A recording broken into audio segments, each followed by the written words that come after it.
The only thing he is tolerant of is lactose. Adam Carolla. Yeah, get it on. Got to get on the shows, but get a mandate. You get it on. Thanks for tuning in. Yeah, Kyle Dunnigan over there. Yeah. So much to get into with Kyle Dunnigan. East Coast. First, thoughts about pepperoni. I feel like sometimes I feel like life is just sort of one big trick that's being played on me. Why? How so? It's like I live in California, and I don't really think Gavin Newsom exists. I think he was constructed to piss me off. It's not even like he's some politician where I go, well, he has certain points, but other things we disagree on. It's like I literally think he just wakes up in the morning and goes, what would piss off Adam Carolla the most? That's what I'm doing. That's what I'm going to talk about. Like everything he does is just to make me angry, and it's all shit I 100% disagree with no common ground, and he is the man who governs me.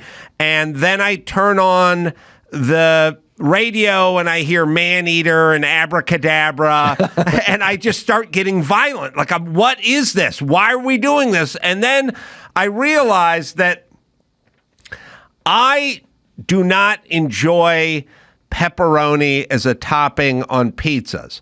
I do not dislike it, but I do not enjoy it. I have many other toppings I would prefer. Everywhere I go, it's pepperoni all the time, and I feel like I'm being mocked by the folks who make the pizzas as well. First off, yes.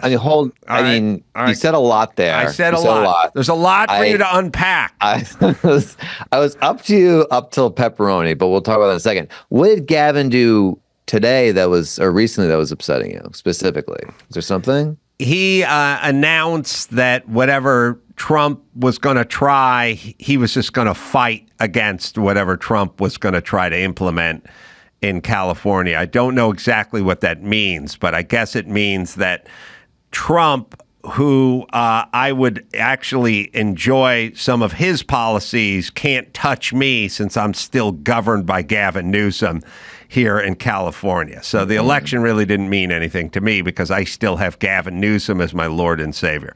And I have not checked of what he did. Perhaps starting a fourth toy aisle at big box stores for the transgendered, transnational, transsexuals. I don't know. Whatever it is, he just wakes up and goes, how could I piss off Adam Carolla? Now, look, I'm not here to battle with you over pepperoni. I consider you a friend, Kyle. I mean, I can let, I'm not going to die on that hill, but what is it about pepperoni? I feel like you have some story about pepperoni.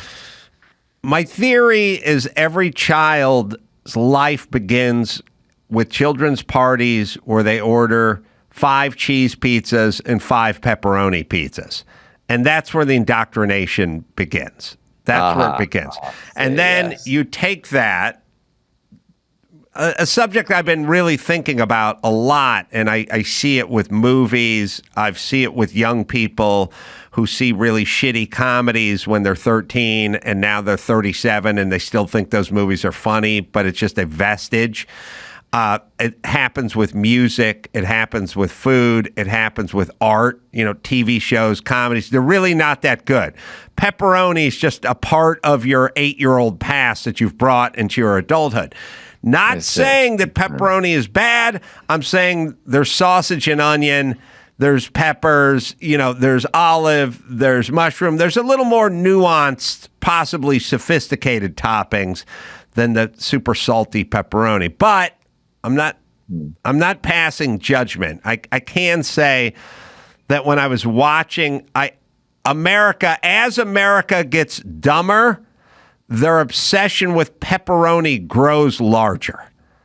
Because it's correlated somehow. Yes, there's a direct correlation. When I was young, we just had pizza commercials, and they would show pizza, and some would have pepperoni on it, but we weren't being beaten upon the head with the pepperoni.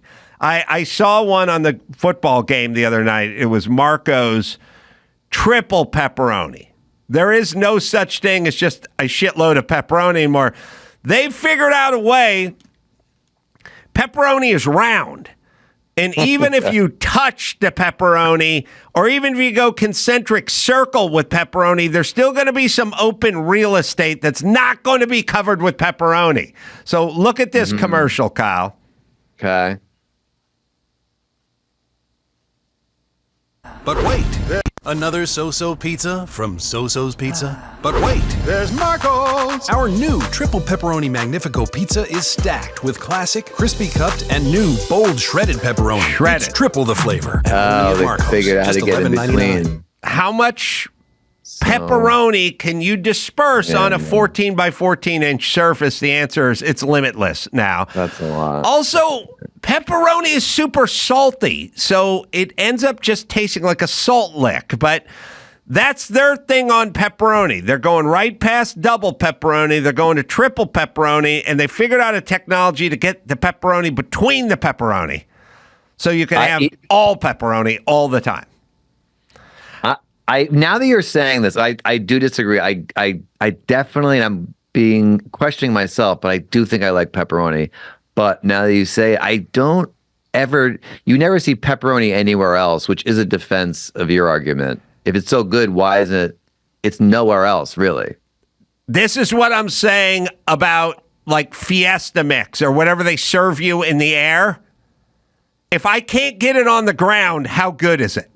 Right. You know Cheese what I mean? is everywhere. How good can the snack be if it is not distributed on the ground? Because on the ground, now it's got to go up against Doritos and Funyuns and competition. And Nilla wafers. It's got competition in a vending machine. Take any snack you get on a Southwest flight, like the straight stale pretzels, put them in the vending machine of life with the Snickers bars and the Doritos and the Pringles, no sale. Zero sale. And I say, if pepperoni's so great, where else is it, bitch? Adam, when you go to your therapist, do you spend like a half hour on pepperoni? And like, what happens in there? No, I'll do prosciutto sometimes. Okay. And other Italian meats. And then you just give them $500 and leave. I'll do cured ham. I'll do prosciutto. Sometimes I'll dip into pepperoni. But yeah, there's all kinds. Last week, Adam, you were talking about pepperoni. That's when you started. Yeah. Well, this year, pardon the pun, but I have a beef with Black Forest ham. So, are we out of time? Oh, okay. All right. So prosciutto, I'm not a fan of. Prosciutto, I don't know who likes that. Oh, anyway. Come on, Paisan. What the fuck? I know I'm Italian. I'm a half Italian, but I don't get that at all. All right. Look, let's anyway, not we'll even look. I liked you. Let's just keep going here. So then I'm looking at this commercial where they're putting triple pepperoni on top of the pizza. And then the next commercial is Shaq-a-roni. Shaquille O'Neal's got pizza with pepperoni too. He has another endorsement deal? Oh, could you imagine how rich he'd be if he was white? Are you ready? Give me that ooey gooey, crispy, crunchy, mouth watering. Give me that boldy, pepperoni, extra large. It's a flour. It's just cheesy sauce. It's bottomless pepperoni. Shaq-a-roni. Okay. All right. Now. Okay. Here's all I'm saying: is pepperoni free? Because I feel like we have some sort of strategic surplus of pepperoni that we can just never go through. It's like that pizza was $9.99. Yes. And then we added 31 pounds of pepperoni. Right. What's the price now? $9.99. Like, how does the pepperoni math work? How does a plain cheese pizza cost $9 and one with 31 pounds of pepperoni is $9.89? Yeah. In a world where you go to fucking Subway and the sandwich is $17 now. Why is pepperoni free? I don't know how your brain works, but I never thought of that. But you're right. It seems like a lot of pepperoni, and the price should go up. And you should bring this up at the therapy, at your next session. Yeah. I don't know how your brain works. Usually ends badly, But we actually went to a more flattering space. Thank you, Kyle. No, I wonder why no one gives Shaq shit for selling out in every way. He's no one gives him shit because he's big, or he's tall, so they don't, and they're scared of him. Imagine how little shit he'd get if he was white. I know. Well, zero shit. Look, there is a club, and it's what I like to call the Snoop Dogg Pot Club, which is if Snoop Dogg came into your home and didn't light a joint up in the middle of your living room, you would be disappointed, right? Yeah. And if I or Kyle Dunnigan lit up a doobie in your living room, you would be politely asked to go out to the porch. Yeah. Right? Yeah. So is pot good? Is it bad? Is smoke good? Is smoke bad? No, it's what this guy does and what it's like, if Don Rickles didn't insult you, you'd feel bad. So if Shaq didn't endorse everything, it would be upsetting to you? Is there saying? Yes. Yeah. I'd be upset.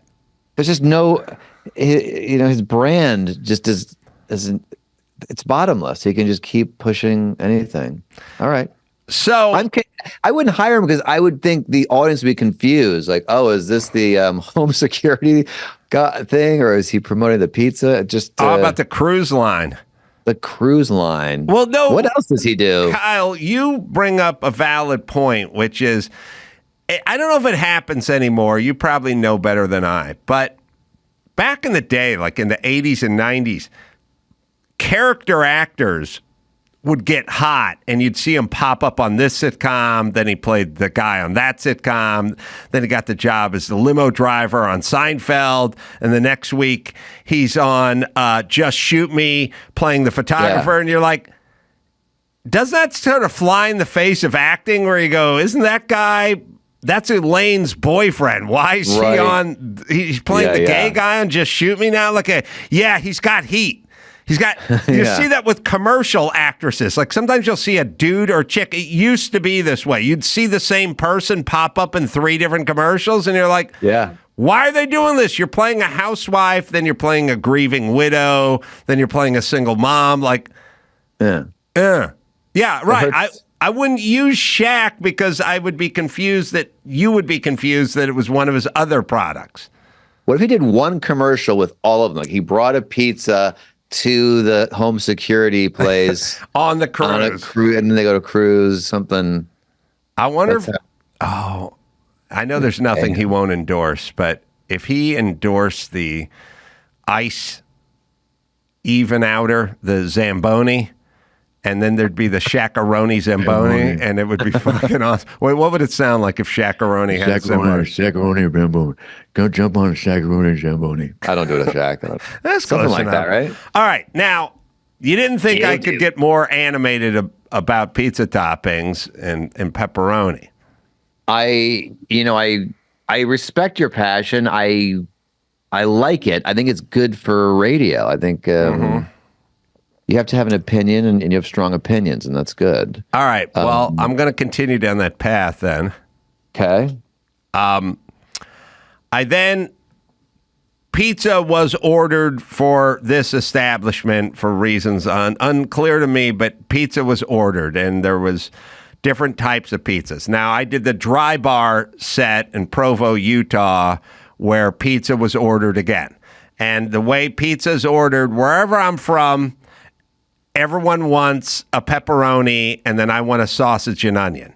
Now, there's no such thing as other adults going, oh, yeah, I'd prefer the sausage and onion as well. Always has to be 3 people that want pepperoni in the room with me, but that's my lot in life, I'm the same thing. I do sausage and onions, and I'm all alone with that. Go ahead. I'm with you. You and I got to start hanging out more, Kyle. I know, because get a pizza. It's always heartbreaking to me because I do 20 minutes on how only stupid people and kids like pepperoni, and then at some point the person goes, so what's everyone want on their pizza? And the 4 people I gave that speech to go, we want pepperoni. And then I go, I want sausage and onion. And then what arrives is a pepperoni pizza that is literally covered with every square inch with pepperoni, and then a very sad sausage and onion offering, a couple of lonely pieces of sausage and a smattering of onion. And I'm like, why? Why? And we have a picture. We ordered it here. We just took a picture of it. We took first. I pulled a slice of sausage and onion. It was not modified. It was not tampered with. It was not anything. I just pulled it out and set it on top of the pizza box. And I said, Joe, you're Italian. Take a picture of this. Now you have to kind of zoom in on it a little, but it has one small piece of sausage, the size of a small grape, in the upper left-hand corner, and then a smallish piece of onion in the middle of it, and a very small, what looks like piece of onion, quarter onion at the bottom. I ordered sausage and onion. Why can't I have sausage and onion on? Okay. That's all they gave you? That's all you ever get. You never get a bunch of fucking... By the way, Kyle, sausage... Pardon me. Onion is free. Onion is essentially free. Is it not? You go to the Dodger game, buy yourself a hot dog. They have a hopper with onions cut up in it. You just turn the handle and you can have as much onion as you want. Like... There's nobody says, limit yourself to 2 turns of onion, please. You could walk up there with a pillowcase, fill it with onions at Dodger Stadium, throw it over your shoulder and walk out, and security wouldn't stop you. Like, onion is free. So I ordered sausage and onion. Why don't you just put onion on it? It's a topping. I ordered. I have an answer. I finally blew the lid off this. Okay. I finally did. Now I'll show you the picture of the sauce of the pepperoni pizza as well. Always dutiful with the pepperoni. Always careful with the pepperoni. Never a slice missed with the pepperoni. Yes. Now, very well even. Yeah. We're looking at a picture of thin crust pepperoni. Now, this was thin crust sausage and onion.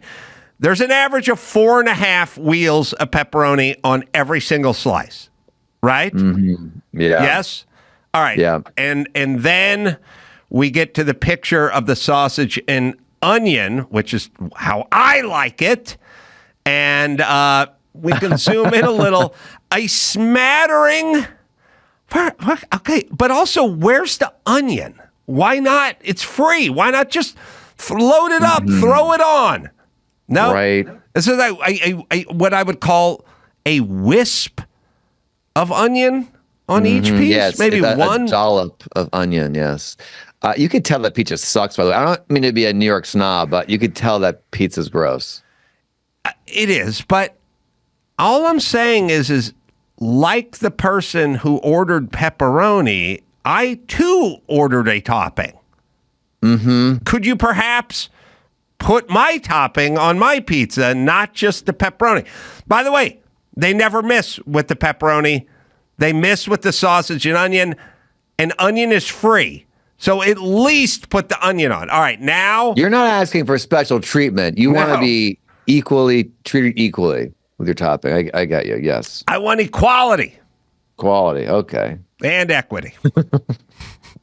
Kamal Harris explained it well. Some people start off life with a lot of toppings on their pizza. Other people start off life with almost no toppings on their pizza. The people that have toppings, who start off life with a lot of toppings, need to take some of their toppings off and give it to the people who have less toppings on their pizza, because no matter how hard the low topping people work, will still never climb up to the heights of the full people. Well, you need to be unburdened by what toppings have been. That's right. Yeah. All right. So I figured it out, Kyle. Yeah? Yeah. I'm really satisfied with this answer.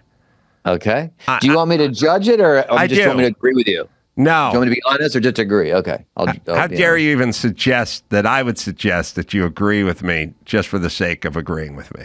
Right. And I hope you feel comfortable enough to have an honest and open dialogue about toppings. Okay, I'll be honest. Go ahead. So I've been screaming for a long time, why the pepperoni, why the meticulous coverage with the pepperoni, and why the haphazard coverage for my sausage and onion. Ooh, I want to. The pepperoni looks like it was put there using a satellite GPS system and a laser guide, like a transit, like when you see the road crews shooting elevations by the side of the road, like laid out on a grid, like each piece looks like it was hand placed and covered. That really the only thing that ever comes close to the commercial pizza is the pepperoni. You couldn't use my sausage and onion pizza on a Domino's commercial, be the worst commercial ever. But the pepperoni looks like the one they use in the commercial. Yeah. Covered, stem to stern. My coverage on my sausage and onion looks like the guy took a handful of sausage and onion in the same hand, stepped 8 feet away from my pizza pie, and threw it over his shoulder like a bride throwing a bouquet. And the ceiling fan was on high. And like some of it found its way to the pizza. That's what my coverage looks like. Yeah. Wait, what's your theory? Like a bridal bouquet. No. That's your theory? No, that's not my theory. That's essential. It looks like one hand of sausage and onion, 8 footsteps, and an over-the-shoulder toss in the general direction of the pizza. That's exactly how much covering I got of what I ordered versus you with your micrometer. Did they spin him first before he tossed over the shoulder? Okay. What my pizza coverage looks like is a guy chugged a beer, put his forehead down on a baseball bat at home plate, spun around 3 times, and then was handed a bridal bouquet that had some that had some sausage and onion, and he threw it over his shoulder in the general direction. Yeah. Does he have one hook hand? One? Yes. That's right. He has a prosthetic hand. Go from the beginning. All right. He chugs a beer. Right. He puts his head down on a baseball bat, does 3 spins around home plate. Then with his hook hand, he throws a hook full of sausage and onion in the general direction over his shoulder, like a bridal bouquet is being tossed by a bride to the brides, to the grooms, or to the best maids of honor while a ceiling fan is on high. During an earthquake. During an earthquake, yes.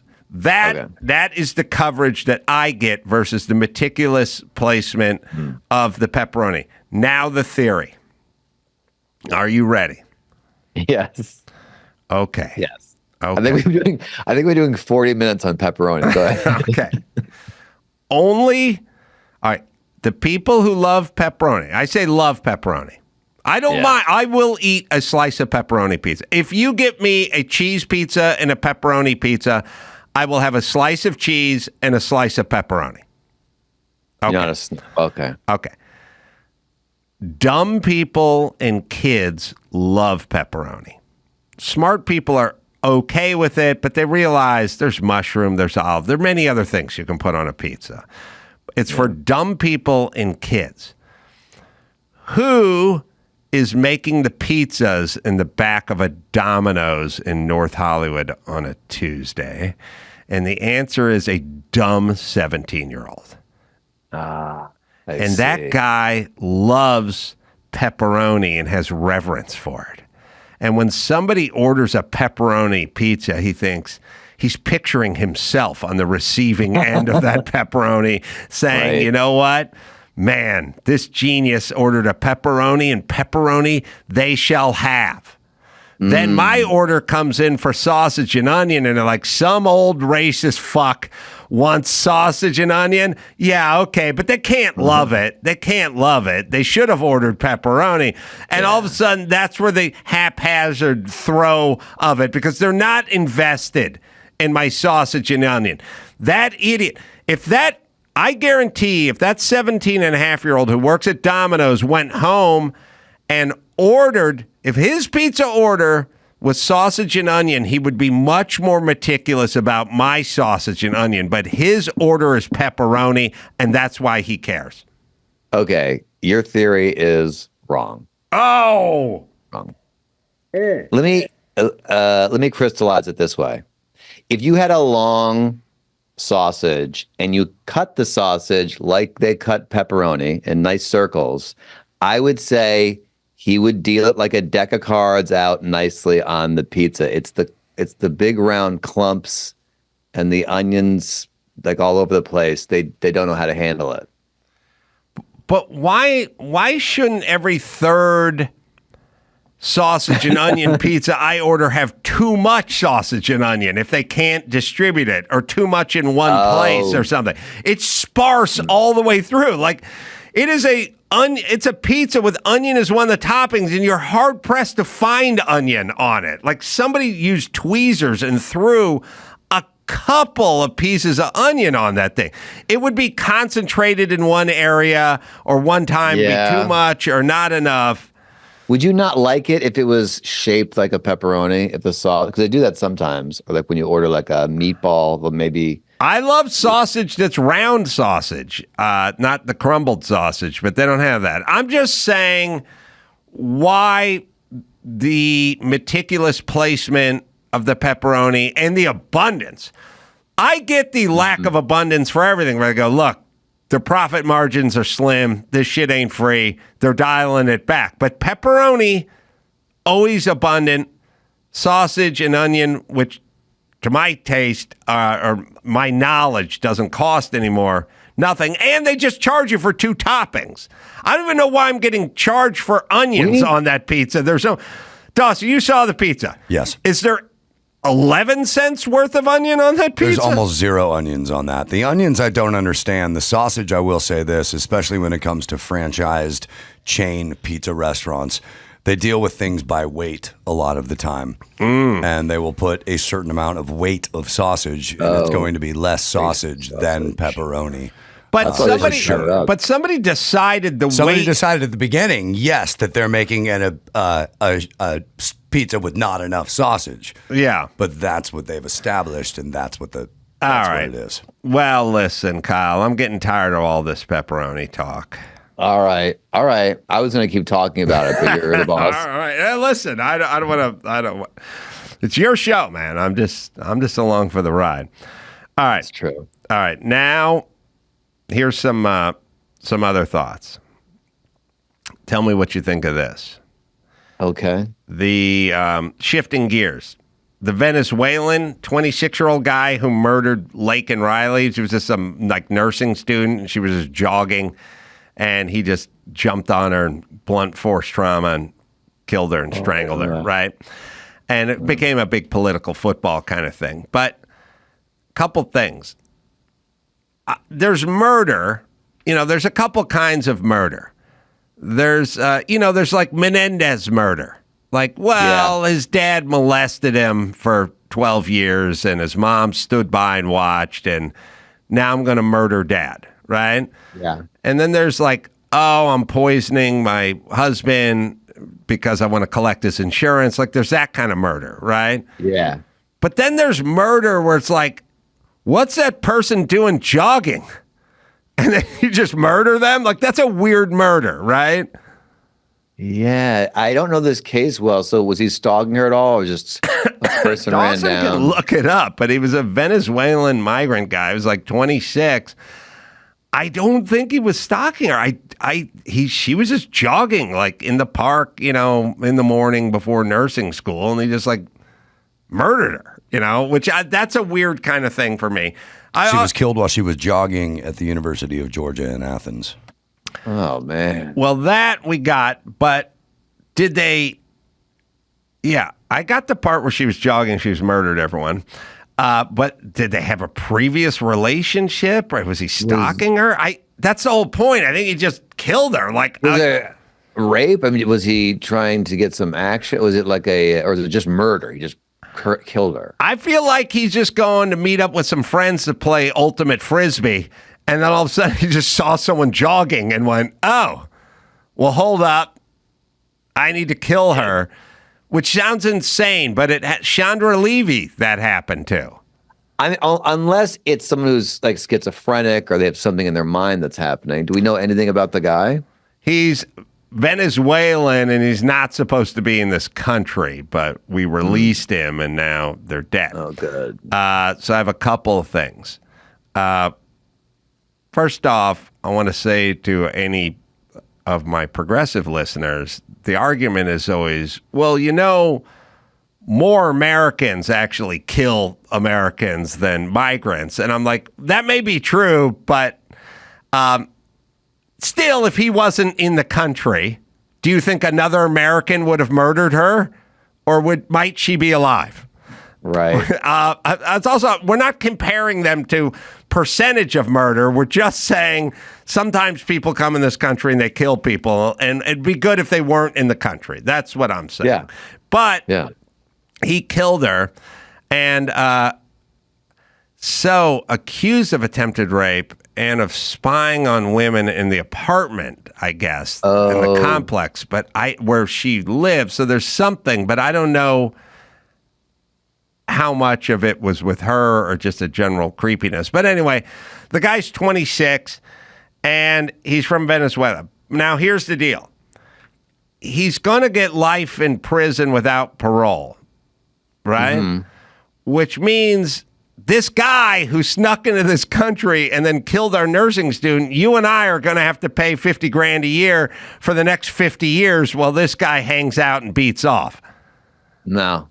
I don't like it. Do it. You're not doing it? You're out? No. I'm out. Kyle's out. Dunnigan's out. You're not going to fund this? No. You're going to divest? Is there any way I can not fund that? No, I don't think so. I think we're all in for a taste. But here's what I'm saying. Can we do this? Don't you think if you do this, you should get the death penalty just because I don't want to pay for your ass for the next 50 years? Yeah, I absolutely would pull the lever on that guy. And also, you're taking up a prison cell where we could have one of our black youth in there now. You know what I mean? You're using up space. You're taking jobs away from black men. These migrants. That's what they do. Mm-hmm. So he is 26 and appears to be in perfect health. Now, the thing about going to prison is you don't really take up smoking and drinking, and you don't get in car crashes. You know what I mean? This kid, the over-under on him is 50 years. The police chief is saying it's a crime of opportunity. So no stalking, no prior relationship. That makes you the most dangerous person on the planet. Yeah. And you need to be killed because I don't want to pay for you. Yes, I totally agree. What was it, rape or no? He just wanted to murder? No, I think he just murdered and then he choked her out. Charged with attempted rape, I believe. And all right, here's what I'll agree on. We agree on this, Kyle Dunnigan. Yes, I agree. Hold on. Oh. I checked. Venezuela does not have the death penalty. Oh. But if you are from a country that does have the death penalty and you kill one of our nursing students, we get to give you the death penalty because you're from that country and your grandfathered in. Yeah. Okay. I agree with that, yeah. All right. Moving forward. Also, I know you're pretty low self-esteem. I like to think of myself that way as well. How'd you know that? How'd you sniff that out? It took a lot of deductive reasoning. Okay. Don't you feel like it's really presumptuous?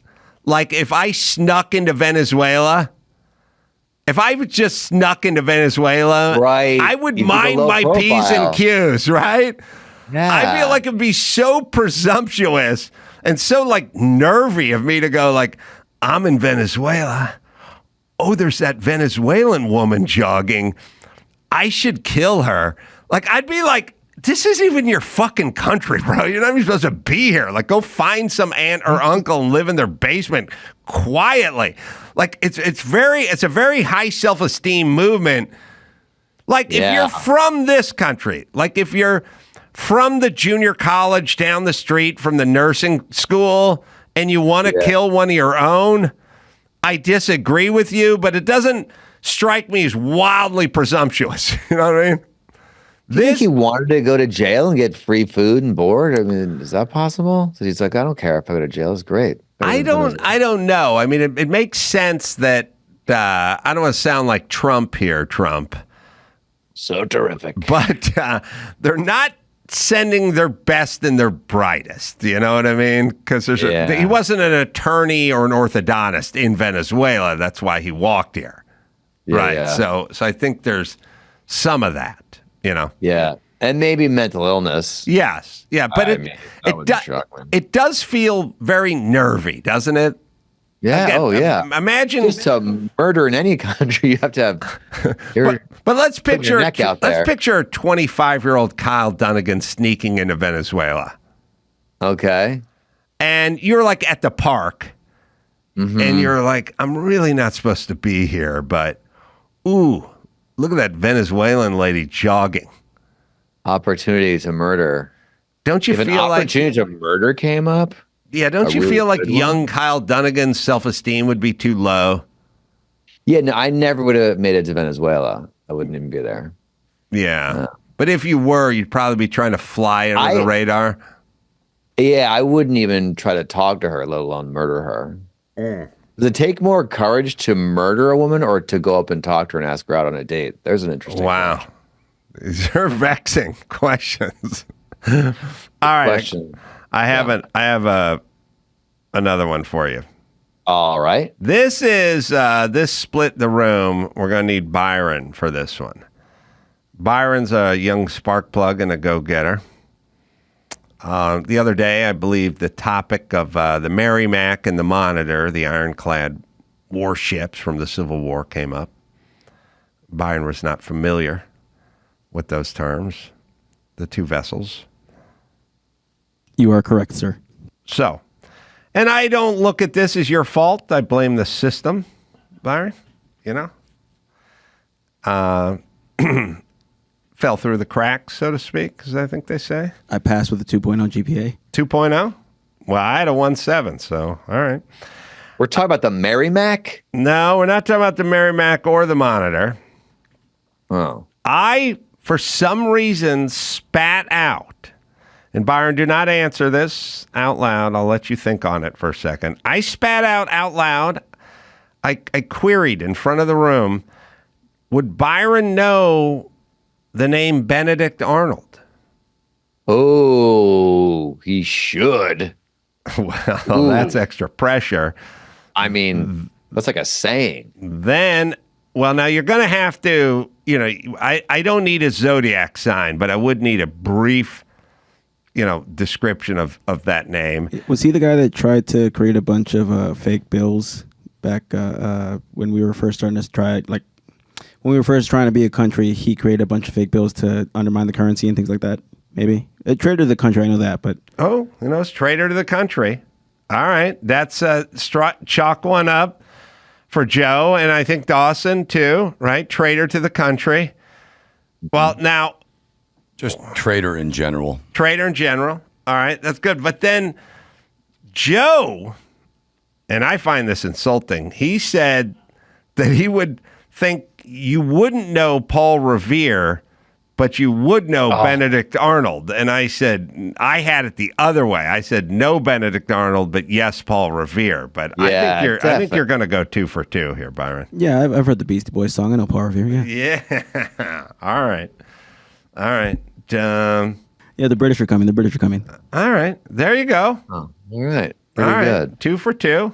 Thank you. Do you know why they were throwing tea in the Boston Harbor? Does he know why? Because it sucks. Okay. No, you're incorrect. Not correct. Because fuck the British, right? Yeah, but why? Taxation without representation. There you go. See, Byron runs a little deeper Einstein than we thought. All right. I brought some clips along that I thought President Trump, newly minted President Trump, might be able to react to. Okay. Which I don't is have my faces, unfortunately. that's all right. We don't need your faces. I look a lot like him anyway. I brought a clip from The View. Okay. And we have a couple. See these gaggle of whores. Let's hear what they have to say. So you can react to it. And finally, we talk a lot about these different demographics and these assumptions of where they're going to go. Latinos in Texas, a district that's 97% Latino, went 75 percentage points for Donald Trump. Why? Misogyny. It's on the, no, That's it's on why. the border. It's the border misogyny. crisis is on their doorstep. So- and they were begging people to care about it for years. We Misogyny need to and take some sexism. lessons. That's what that was. The lessons are not Knock, misogyny knock. and sexism. Who's there? Oh my gosh, it's Whoopi. Yeah. Trump, Mr. Trump, Watches. President Trump, Whoopi Goldberg. Do you know what she's talking about with the knock knock? Who's there? It's Whoopi. I don't get it at all. What is that? I don't know. I think the Ozempic has finally reached her It's kicking brain. in. That's kicking in. Oh, right? she's taking the Ozempic. I didn't know that. Well- she's still a little overweight to be honest. Well, yeah, but she was a real porker a few years ago. She was a big cow. She was a very big woman. Yeah, he's I don't know probably who watches that show. A lot of over talking. a lot of over talking, right? Yeah. Not much context. Not much context. No, I think the voice in their head is pretty loud, and that's what causes the Yeah. over talking. Yeah. You know, the cranium in a woman is much smaller than the male cranium, so they can't fit as many brains. This is science. Oh, you're saying we They have can't more. fit- Right. They can't fit as much brains in Oh, that yeah. cranium. Oh, Okay. so let me say this: when you go to certain neighborhoods, like outside of Vegas, you'll see a garage with a real high roof because it has RV parking in the garage, right? Yeah, there's no RV parking. No So RV you're saying parking. with the ladies, you can't get an RV in there. No, it's like a Subaru at best. Yeah, like Subaru at best. maybe a Justy, Maybe a Subaru Justy. Justy. Yeah. A Vespa, but don't put on your helmet. Oh, you'll hit your Bring it head. in. Yeah. Hit So your head. women have a smaller cranium and it can't accommodate the large brain that you have. That's right. And then it's taken up, okay, with a lot of nagging. There's a nagging area and a lot of shopping and the shoes. The about it. shoes. Yeah, because about the it. one that Sonny Hostin was talking about sexism Who's and that? she's the sort of half. I can't. She's black on one day. She's Latina on another day. She's proud every Right. day.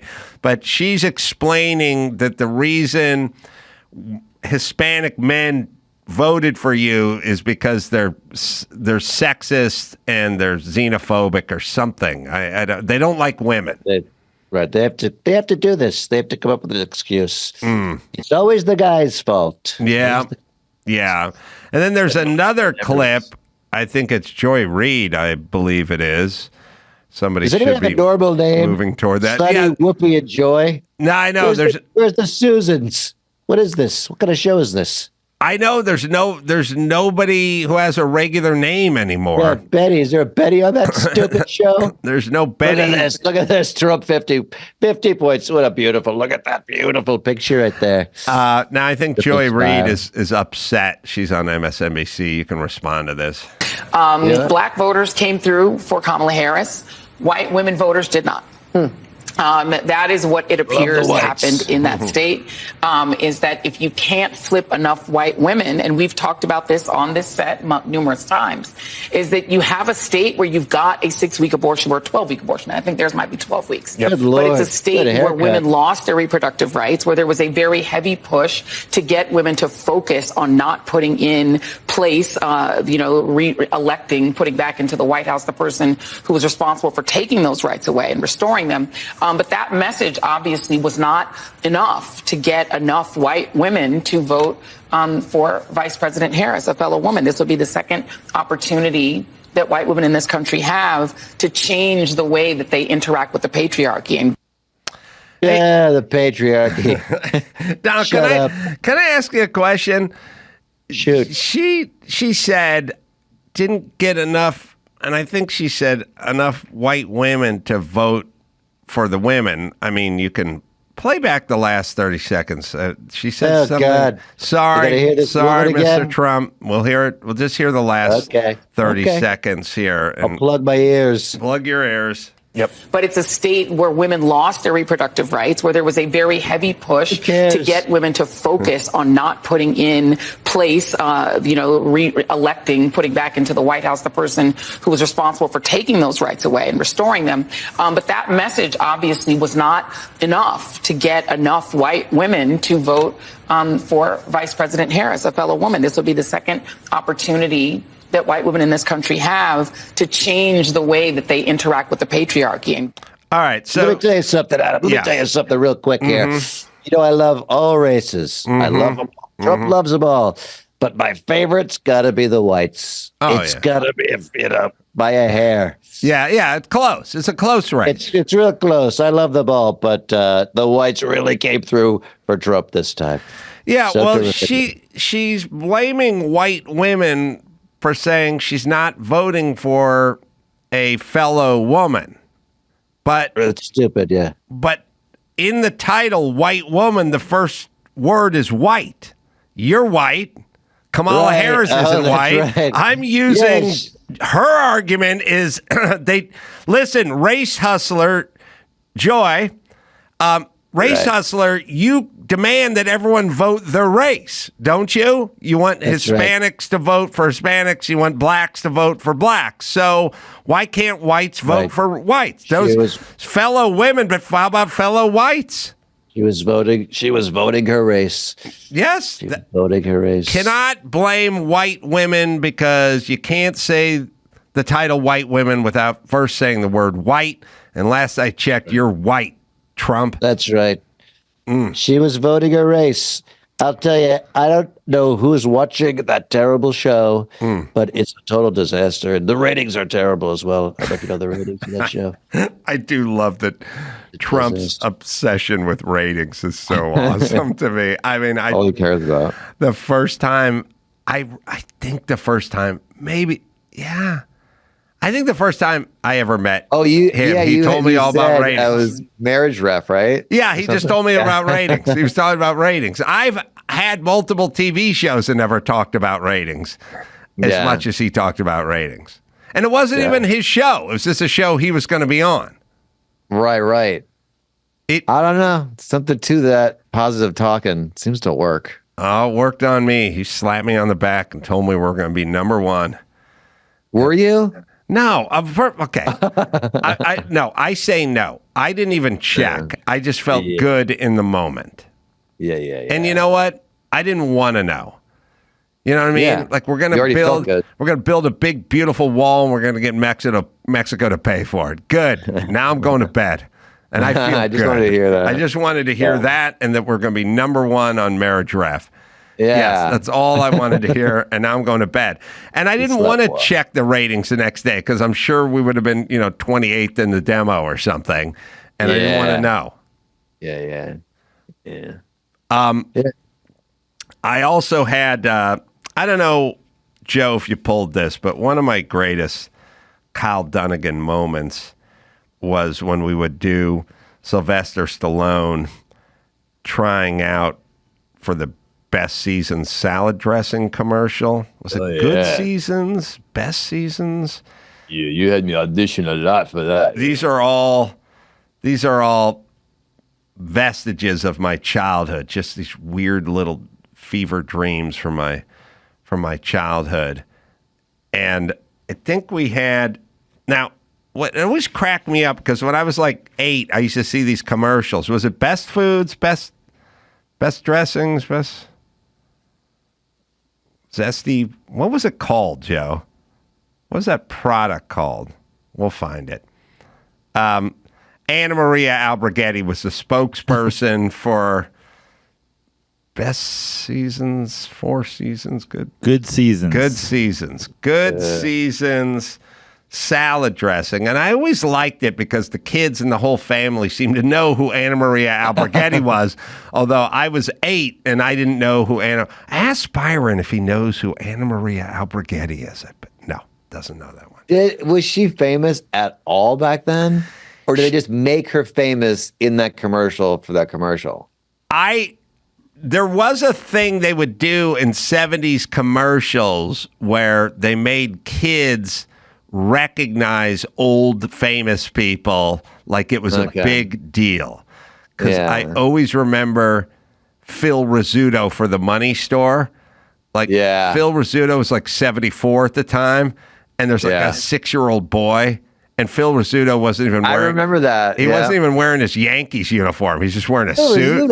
Dad, it's Phil Rizzuto. Yeah, like he would know. And so I looked her up. She was an Italian actress, singer, sort of Broadway-y kind of played stuff. But an 8-year-old wouldn't know who... It's Tommy Tune. Yeah, wouldn't know. I think Shaq also did a Good Seasons commercial. Shaq is overdue for a good season. All right, I'll play it. We'll play the commercial from 1977 or whenever the hell it was. Walter, you're drowning. That poor salad. I know, but I want a lot of taste. Then try Good Seasons. A little Good Seasons has a lot more taste. Anna Maria Alberghetti. The Good Seasons lady. Good Seasons Italian has 50% more herbs and spices than the leading bottled Italian dressing. Wow. Hey, Good Seasons does have more herbs and spices. 50% more. That's why a little Good Seasons has a lot more taste. Now try new Zesty Italian, Zesty Italian. All right. So it was a sack. It was a sack of seasoning. There was a lot of seasoning commercials when I was a kid. There was all kinds of taco seasoning. There was the one that's just MSG. In the 70s, it was like making cooking easier for women was the 70s. Yeah. Bag it all up. Wait, there's Madison Square Garden. NSG? There was one. there was one. What was the one that was just NS? What was the one? What the hell's the chemical everyone claimed was in China? MSG. MSG. But that's also monosodium glutamate. All right, it's also Madison Square Garden. That's what screws. That's what screws. MSG. People say MSG now, and all right. Anyway, the point is there was all kinds of weird seasoning stuff back then, but this was just a sack that you added to olive oil and water or something. And now, how old was that kid? 5 years old? It was like probably 7. Anna Maria Alberghetti. And he said it's the Seasons lady. Like a kid would be excited that there was a Seasons lady there. Yeah, like because 6-year-olds are really pumped up about salad. That's what I've known. So Sly, all we're gonna need for you is whatever you need, Adam. You just shoot, and I will give it to you. All right, go ahead. We're gonna need you to pretend you're at a picnic table with your parents. Okay. Yeah, right. And is it daytime or is it nighttime? Because that's the difference, you know. Yeah, it's daytime because they're having a picnic. Let me get a pen here, sir. I would like to. When I act, I have to make a whole scenarios. Scenario. I know you do as much writing as you do acting, Sly. Yeah, maybe even more. You know. Mm-hmm. So the scene is you're sitting at a picnic table. You're enjoying a picnic with your parents, and the Good Season lady shows up. Yeah. And her name is Anna Maria Alberghetti. How you spell that? Anna Maria, ANNA. It's a lot of N's. Yeah. A lot of N's. It's early. There's so many N's, you know? Like you're not even halfway done. Go ahead. Yeah. MARIA. MARIA.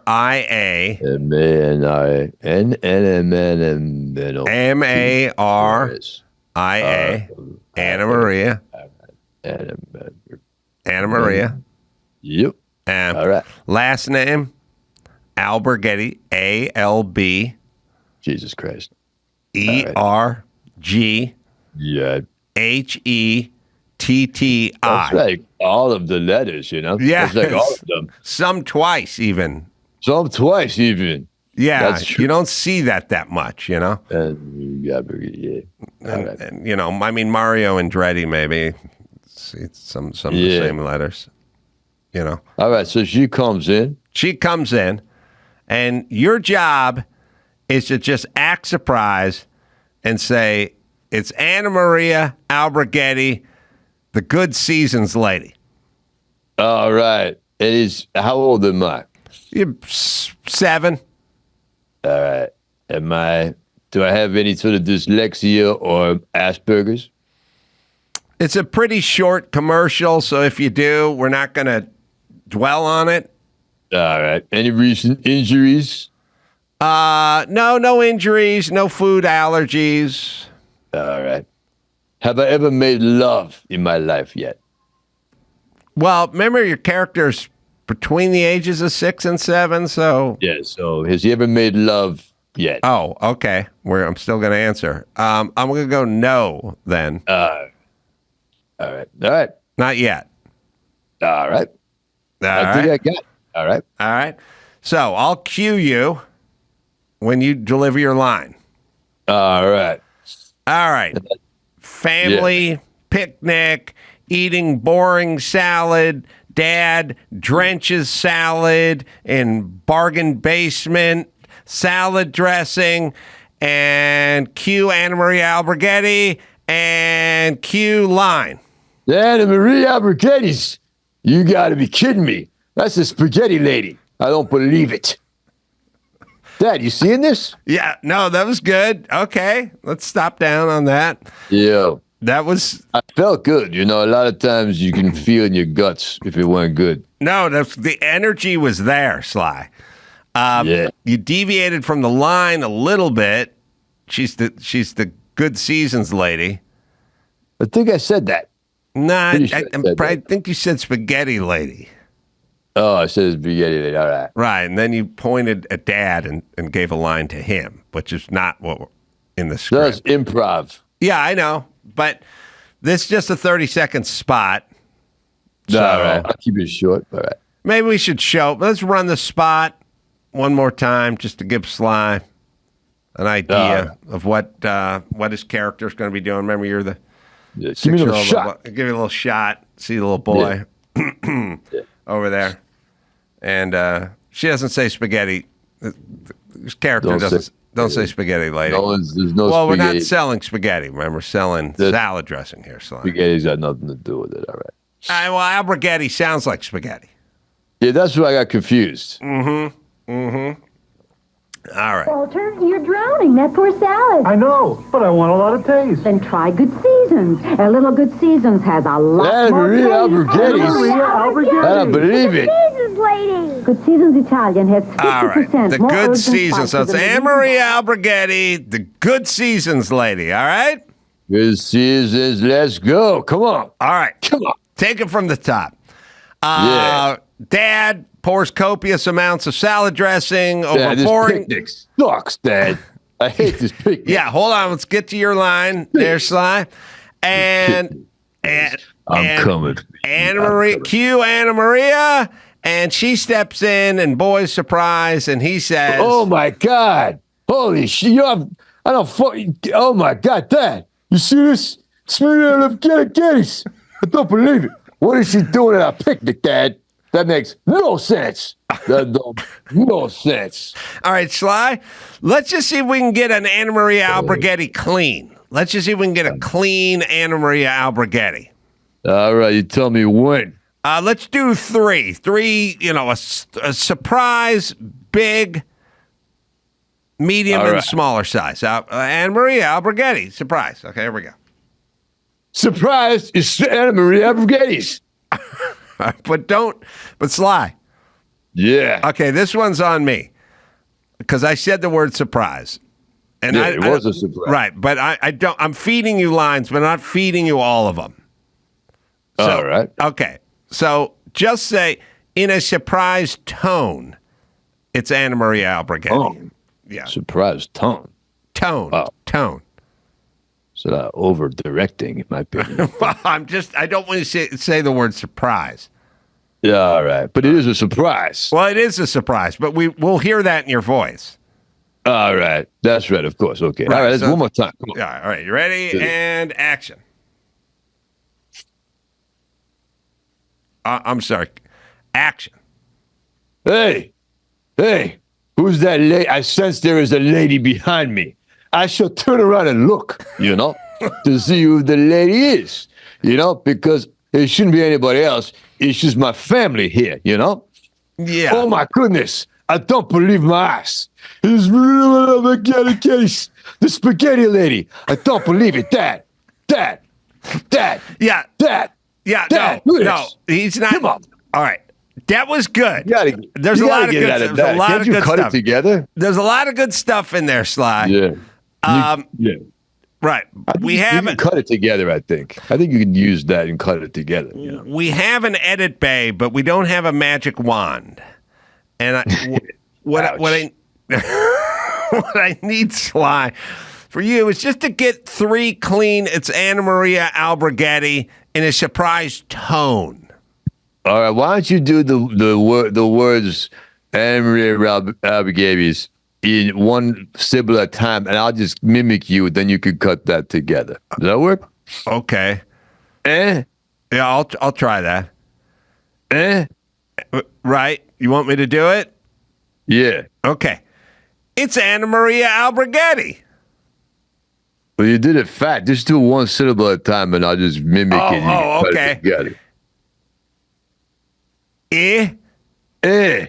Tss. Tss. Na. Anna Maria Alberghetti's. All right.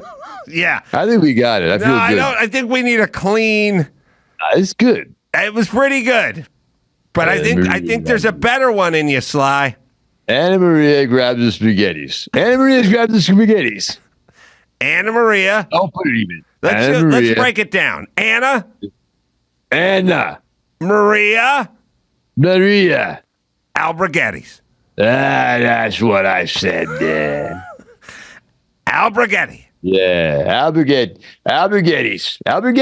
I think that's right. No, it's just Alberghetti. Alberghetti's. Let me just spell it for you real quick again, Sly. Alberghetti.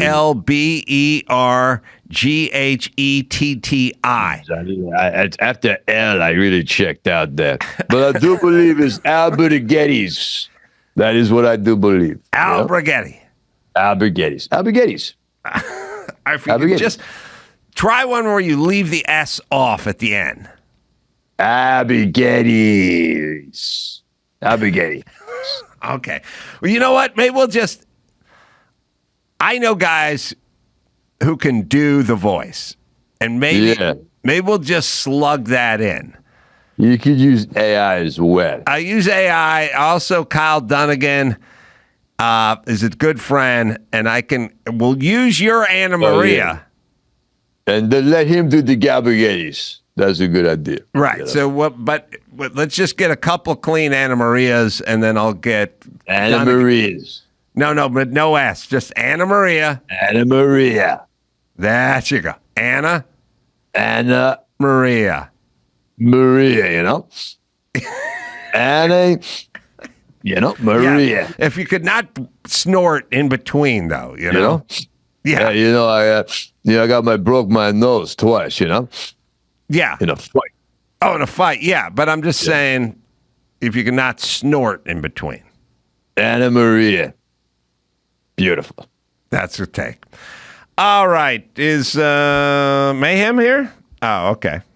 All right. Put the sign up. Even though he's not technically a guest, it's more good information for me. All right. We're going to do some news. Kyle's going to hang out, and we'll do that with Mayhem right after this. Hey, I'm Adam Carolla. That's Brad Williams and Jay Leno. Hey, buddy. Over there, we're doing our 3rd annual comedy fantasy camp. That's going to be January 23rd through the 26th, right in Hollywood, California. Where else would it be? These guys are going to be there. So remember, 2 out of every 3 comics make it big. Well, 1.5. Do I get paid for this? Please tell me I get paid for this. Go to comedyfantasycamp.com and get in on the fun.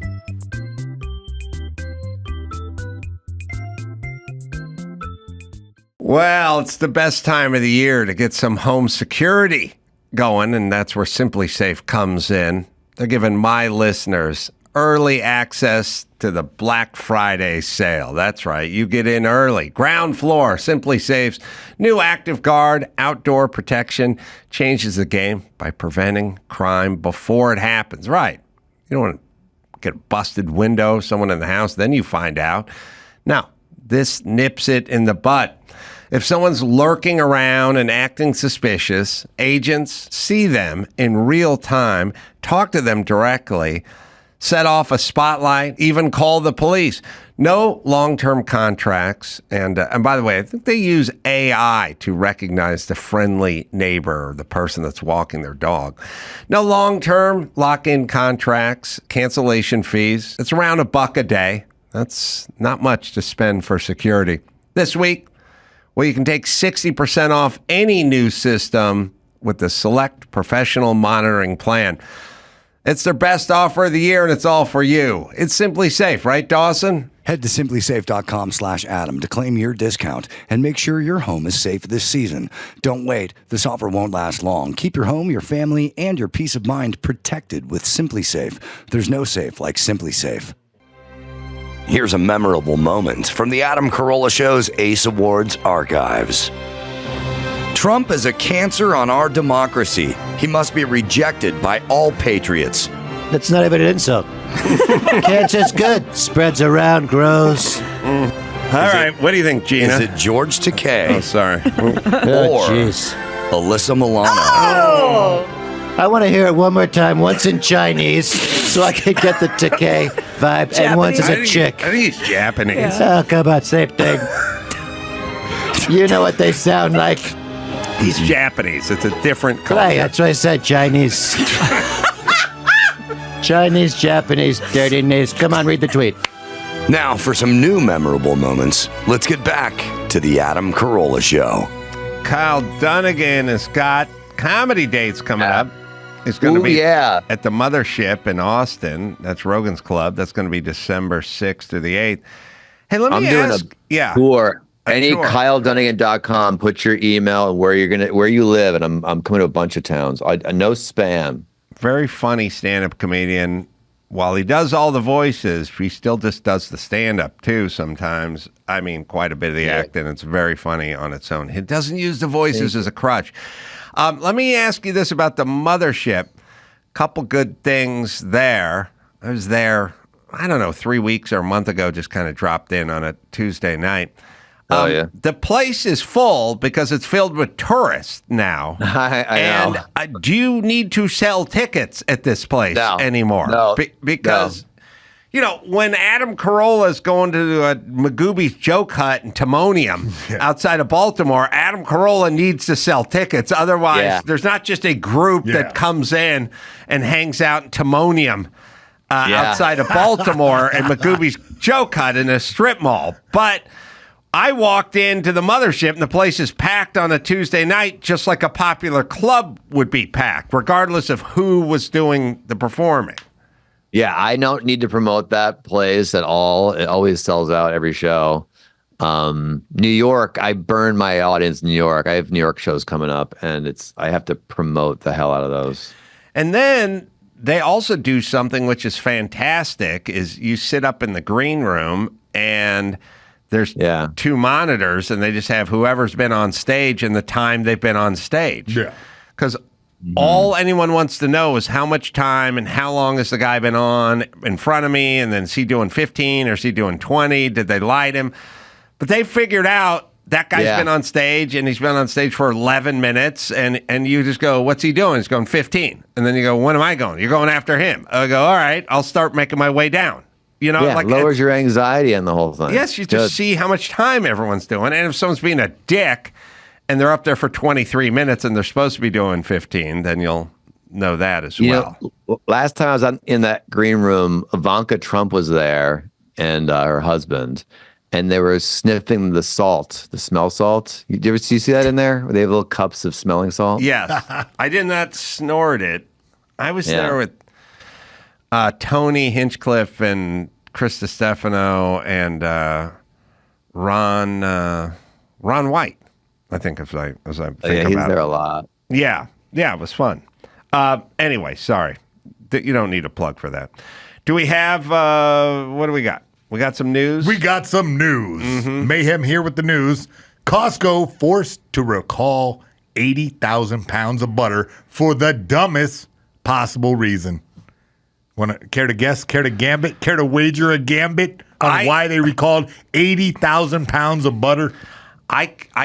When food is thrown away, it makes me, I go mental. Same. It doesn't matter if it's my food, whose food, doesn't matter anyone's food. It's like, don't throw it out. I hate it. I hate it when good food gets thrown out. Yeah, it's good food. And it was, I'm gonna guess it was because something was misspelled on the box, is my guess. Close. You're in the range, but the actuality was it was not labeled as containing milk.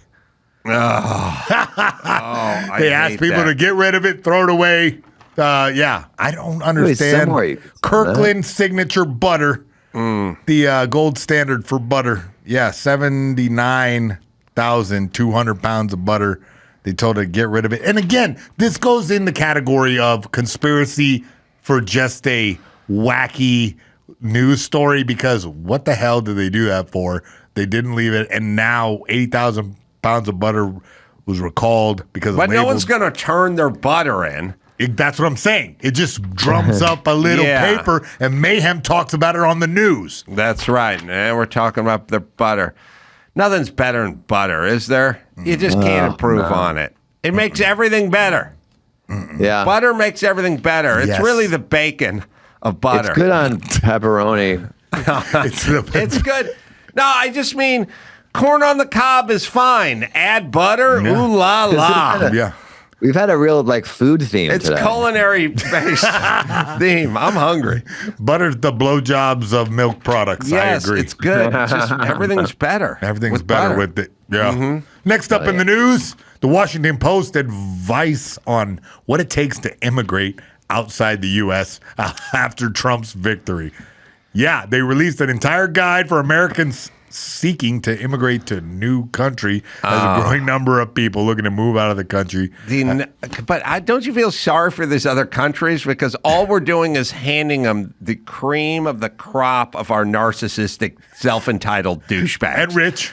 Like we get their poor, they're tired, they're huddled masses. They're gonna get our super MSNBC watching douchebags, like the douchiest of all the ones that insist that the Border Patrol use their pronouns, the ones that use the word Latinx, all the Latinas, all the Latino studies majors, and all the fucking no good zero. Like when you're a country, you go, what do you need? And you go, we need skilled labor. Like we need people in here who can build houses. We need people or in the tech industry, who can do programming or coding. That's not what you're going to get. You're going to get self-entitled, know-it-all, do-nothing douchebags with 4 degrees that don't add up to anything. That's who's going to flee this country and then go fuck up the other country. And then at some point, they're going to start fucking your country up too. Canada going to get an influx of man buns. Yes, a lot of man buns, a lot of dudes wearing bracelets, a lot of discussions about microaggressions and pronouns, and they'll fuck your city up too.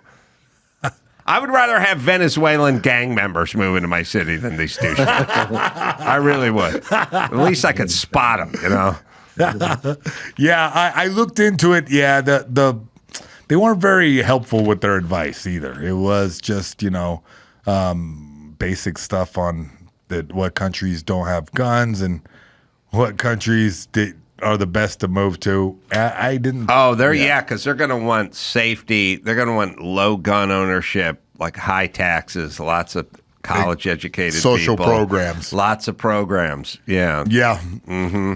Next up in celebrity news, Dwayne Johnson says the controversy over set behavior is bullshit, but admits to peeing in bottles and being late to filming. Yeah, that happens. I like guys who pee in bottles. Yeah. Somebody solved this mystery for me, and I think, tell me what you guys think of this. There should be some sort of surtax or retribution tax or something tax that all these the Amazon pays and all these couriers pay. Okay. When I was a kid, because I was a Carolla especially, I never got one thing delivered to my mom or my dad's house ever. From zero to gone out, live in an apartment. Once every 2 years, we got like a phone book, I think, from the city. But there was no packages dropped off at the house. My parents didn't have credit cards. They didn't have money. What would we have ordered online? You know, if you had money, you could get the Time Life books. You know, like now order that and get the Old West Gunslingers. And then the Gunslinger series would show up. There was like some Time Life books, some encyclopedias, maybe some like compilation K-Tel records or something like that. But there was really nothing that ever showed up to our house in my entire childhood.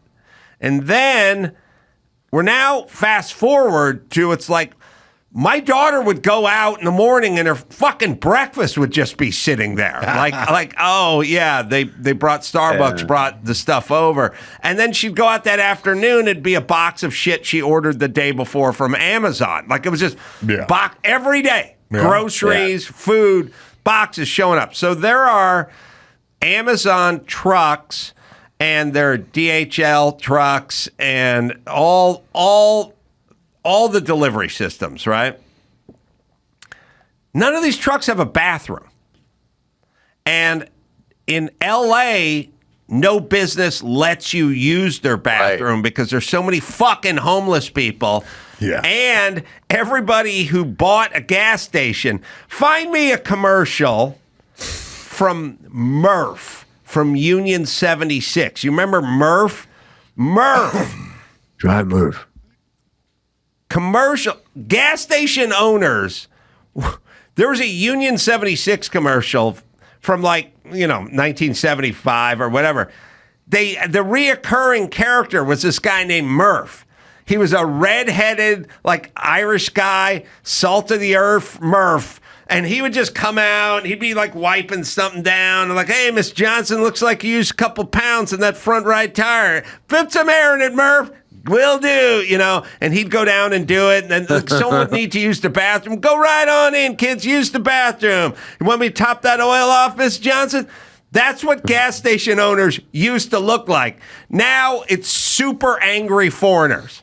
That's all it is Middle Eastern guys who fucking want Sharia law, can't stand us in our ways. And you go in there and you go, could I use the bathroom? What this? No. Could I use the bathroom? No, this no. No. There's no using the bathroom. So peeing in bottles. Yeah. All these guys bopping around with all their delivery trucks. There's delivery trucks everywhere.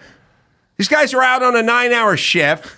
They're drinking fucking Rockstar energy drink all day. Oh, yeah. They got a grande coffee between their legs, and they got to fucking piss. But they can't. What do women do? They don't deliver shit. That's what they order shit with our money, Kyle. They don't deliver it. They use our money to order it. You understand? They sit home ordering shit on the toilet while we're out working and delivering. You understand? I don't know what I was thinking. I had a brain. What do women do? They sit on the toilet and they spend our money. Oh, man. That's what ladies do. All right. Yeah. So these guys can't go in and use the steely-eyed Middle Eastern guy's bathroom because Murph no longer owns it. They have to piss, so they finish off the brisk tea bottle, the 24-ouncer they've been sucking on all day, and then they fill that thing up, and then they don't want their piss bottle rolling around their truck, so they just chuck it as they're going up my street to deliver a bunch of shit my old lady's ordering from the toilet. Okay? And then I'm going for a walk, and I got to see the piss bottle rolling everywhere. Now, I don't like big government or over-regulation, but could we put some sort of surtax on piss bottles? Because I spent my whole life in this fucking place. I never saw a piss bottle. The last 4 years, I've seen piss bottles everywhere. Really? Yes. Huh. Yes. All right. Do we have Murph? Yeah, they had Murph, I think. Do you guys want to see what society used to look like in this man's Los Angeles? All right. This is Union 76. What year is this? Like 77, 78 or something? Somewhere in there. All right. Sorry. This is what gas stations used to be like before. No, cannot have. 78. Murph, my engine's missing and my wife won't talk to me. For newlywed, you're off to a pretty rough start. He said he had the car tuned up. Well, I did. You did? Then why are we here instead of at honeymoon lodge? Somebody probably pulled the spark plug wire. It's an old wedding drink. Turn it off. Okay, start her up. Murph, you saved my marriage. Well, getting people off to a smooth start is what the spirit of 76 is all about. With the spirit of 76.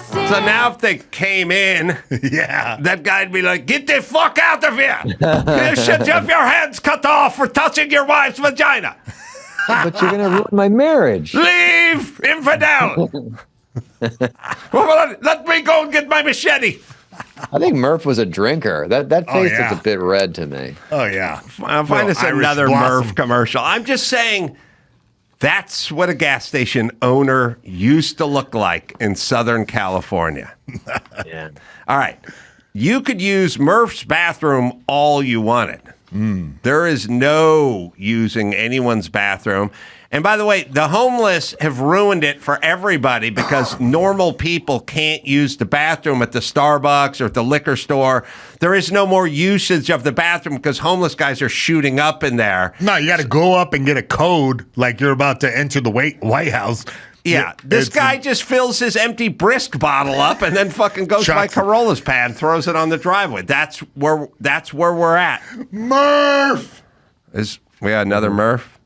This is funny. Hey, cookies. We'll miss your service, Murph. Oh, there's good 76 stations in your new hometown. Not like Murph. But every dealer can't be Murph. That's right. Every 76 dealer is his own man. And everyone that I know is trying his best. And that's the spirit of 76. Good luck. Say, we're new in town and looking for a 76 station. Of course, it'll be hard to beat our old one. Maybe you've heard of it. Mort 76? Mort? Go with the spirit. Oh, my God. That's the spirit. The spirit of 76. Yeah, some man. groundwork. That's what the gas stations of my youth were like, everybody. Well, nowadays we got the spirit of 9/11. That's right. There's no more 76. That's right. But Dwayne Johnson is pissing in bottles. He'll own up to that. Pissing bottles means you're on the run. Right? I mean, I've been pissing in a bottle every day I work at this show, so I'm glad I got your sign off on that. Strapped right now. But they said he pushed up the Christmas movie Red One, to push the budget up by being late to $250 million. Well, I know the guy who wrote that movie.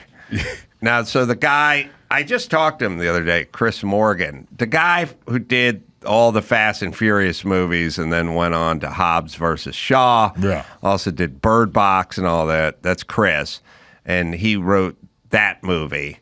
So I'll get the skinny from him, but he likes working with The Rock and tells me The Rock's a good dude. Yeah. Now, I won't out other people, but not everyone is a good dude on that Fast and Furious franchise. But The Rock evidently is. Yeah, well, they say that he gave away $100,000 to the various crew members on the show. It's like, I don't know, another story where it's mixed bag right here, where they're saying, yeah, he pushes the thing up, but he's a really good guy to everybody on set. He might push the call times back a little bit. Well, I mean, it's going to add to the budget, but it's not going to add $100 million to the budget. It's going to add something to the budget. And he's just a busy dude. And then also, they always do this thing where they go, he gave all the Teamsters $100,000, and then some douchebag who makes $52,000 a year and doesn't pay shit in taxes will go, well, that's nothing for him. And it's like, don't worry about what it is for him. Yeah. It's what is it for the Teamster. Yeah. You know what I mean? Yes. Elon Musk could give a poor guy $10 million, and it would be nothing for Elon Musk, but that's not the question. The question is, what is it for the person that has no money, not what isn't it for Elon Musk? Yeah. A lot of power. Evoking some powerful thoughts in this show. Yeah, it is. Thank you. Hey, speaking of money, Catholic woman fired for refusing the COVID vaccine wins over $12 million in a Michigan court. Good. That seems egregious, though. Yes, this lady was That's a lot of money. Yeah, Lisa Domsky, who worked at an insurance company for 38 years as an IT specialist. She got $12 million from the jury. How did they get $12 million out of that? Did you know? I think because the jury gets to dole out the money, they decided on that number. So it's one of those kind of opposite of jury nullification. They did a thing where they said, "Oh, we're going to give her a boatload of money," said she refused. And she's an IT lady. Like, you think when they got to $10 million, they'd be like, "That's enough," but they kept going.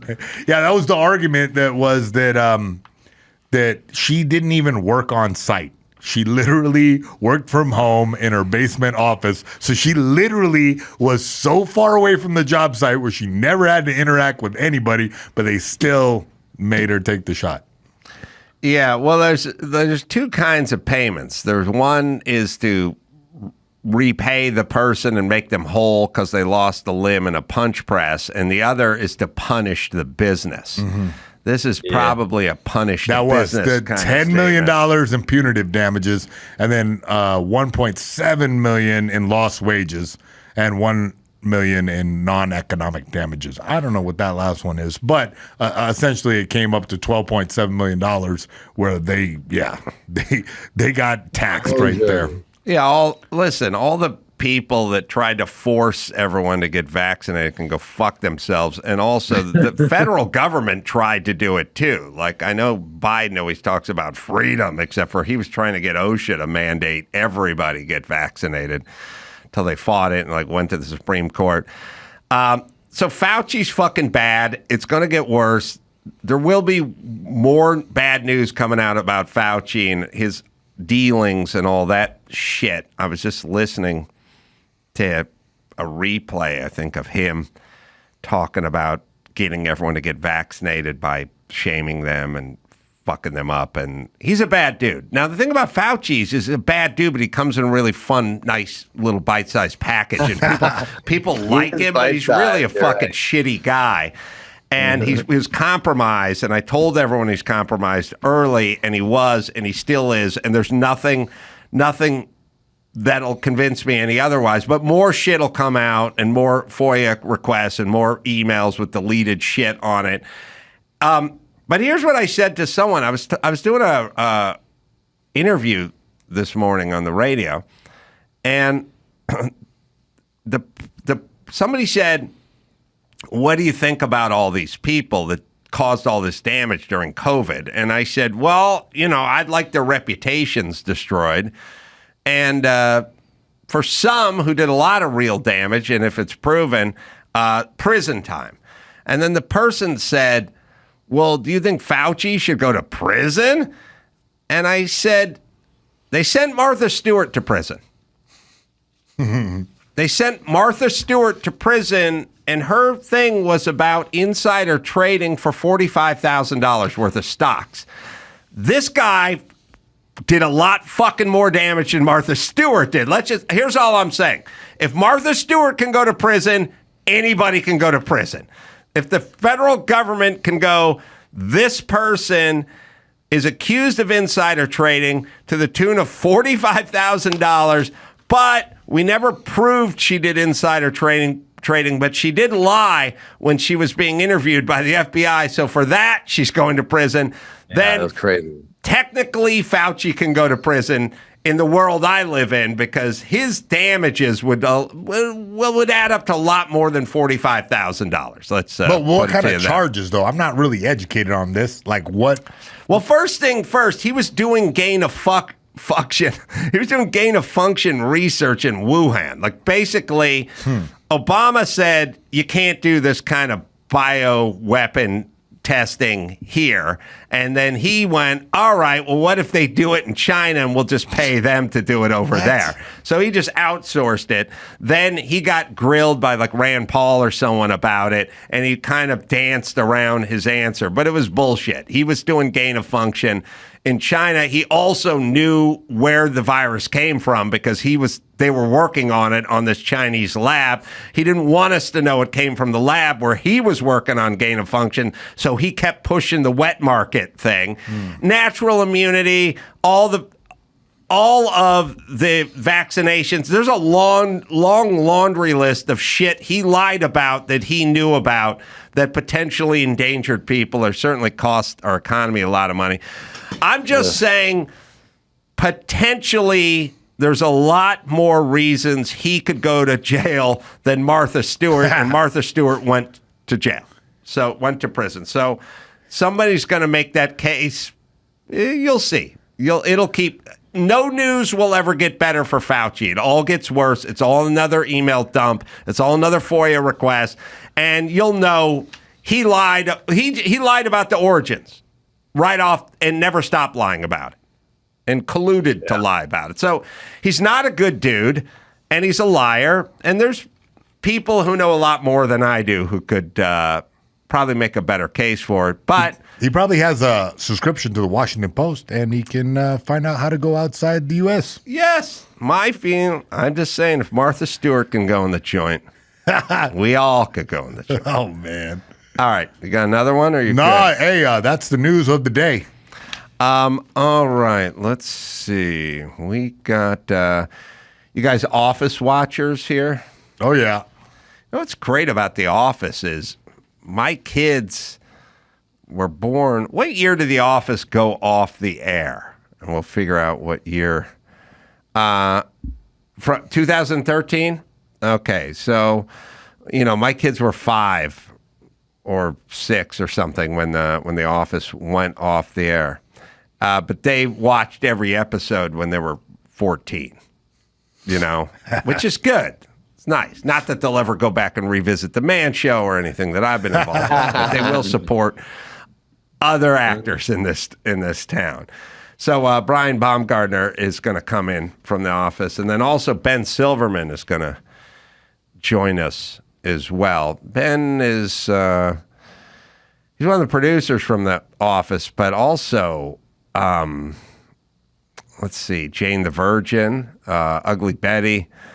Let's see, The Biggest Loser. I mean, this guy's done everything for a million years. It's kind of wonderkin sort of guy. Started with William Morris in the mid-'90s and packaged more than 25 television series, including Who Wants to Be a Millionaire, Weakest Link, Big Brother. Damn. Queer as Folk. Come on.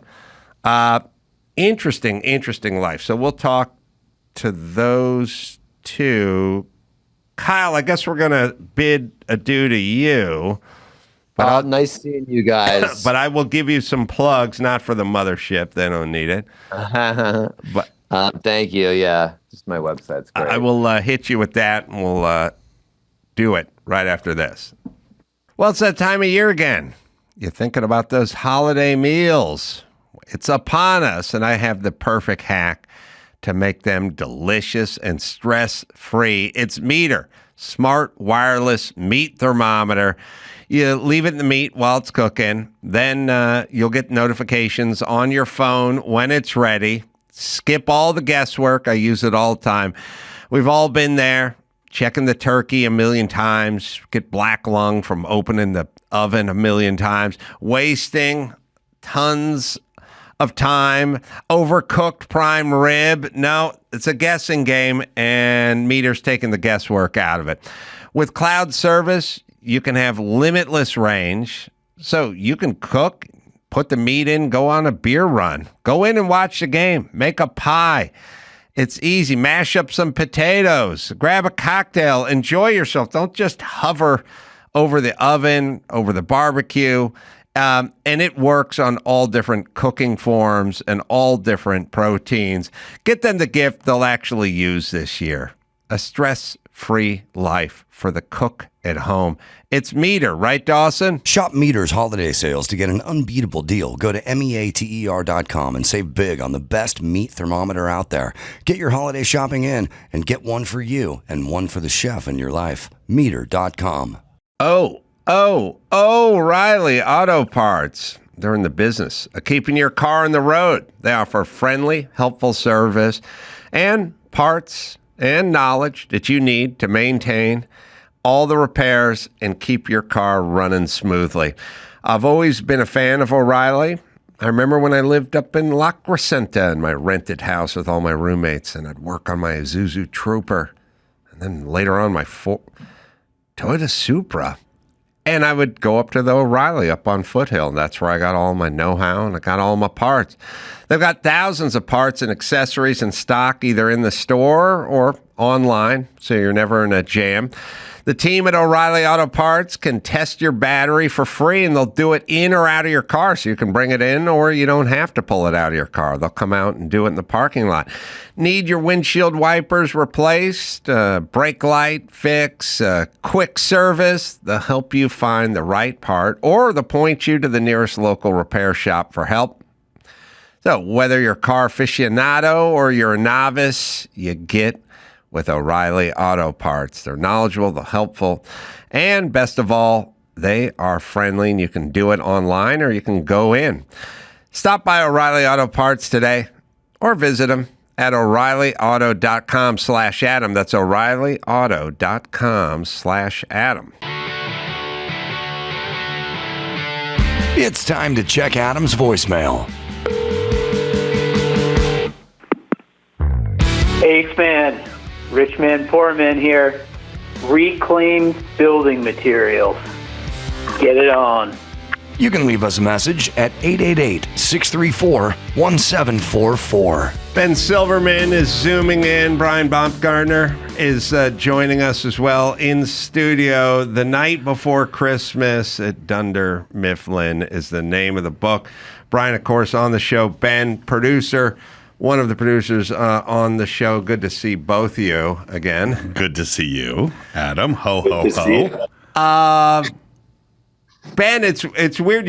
You started so young, so even though you've been at it for so long, you're still not old. Well, thank you for that, Adam. I appreciate that one. Yeah, I mean, you were kind of a wonderkin in this business. I kind of was, and as my mom says, it's all your fault. she points to the modern era and the modern age. She likes to remind me it's all my fault. So many shows you've been involved with. Like, if there was anyone to really talk to about how the business has changed from then to now and how different it is, it's probably you. I mean, you've seen. Because when you started, even though it was sort of the mid-'90s, it was still very old school, right? We had 4 networks. I mean, we really had 3, and the 4th kind of came online with Fox. You know, I was there as that even arrived into our consciousness. And you had syndication, and you had this emerging thing called cable, which is now this dying animal. And there was no streaming. There were a lot of studios, and they were all healthy. You went to the movie theaters and you watched your movies, and you sat there and you enjoyed it. And you paid for the popcorn, and you actually wanted to see them on the Friday night they came out, so you could talk about them and look smart to your friends on Saturday. So yes, it has dramatically changed from when I was a young man.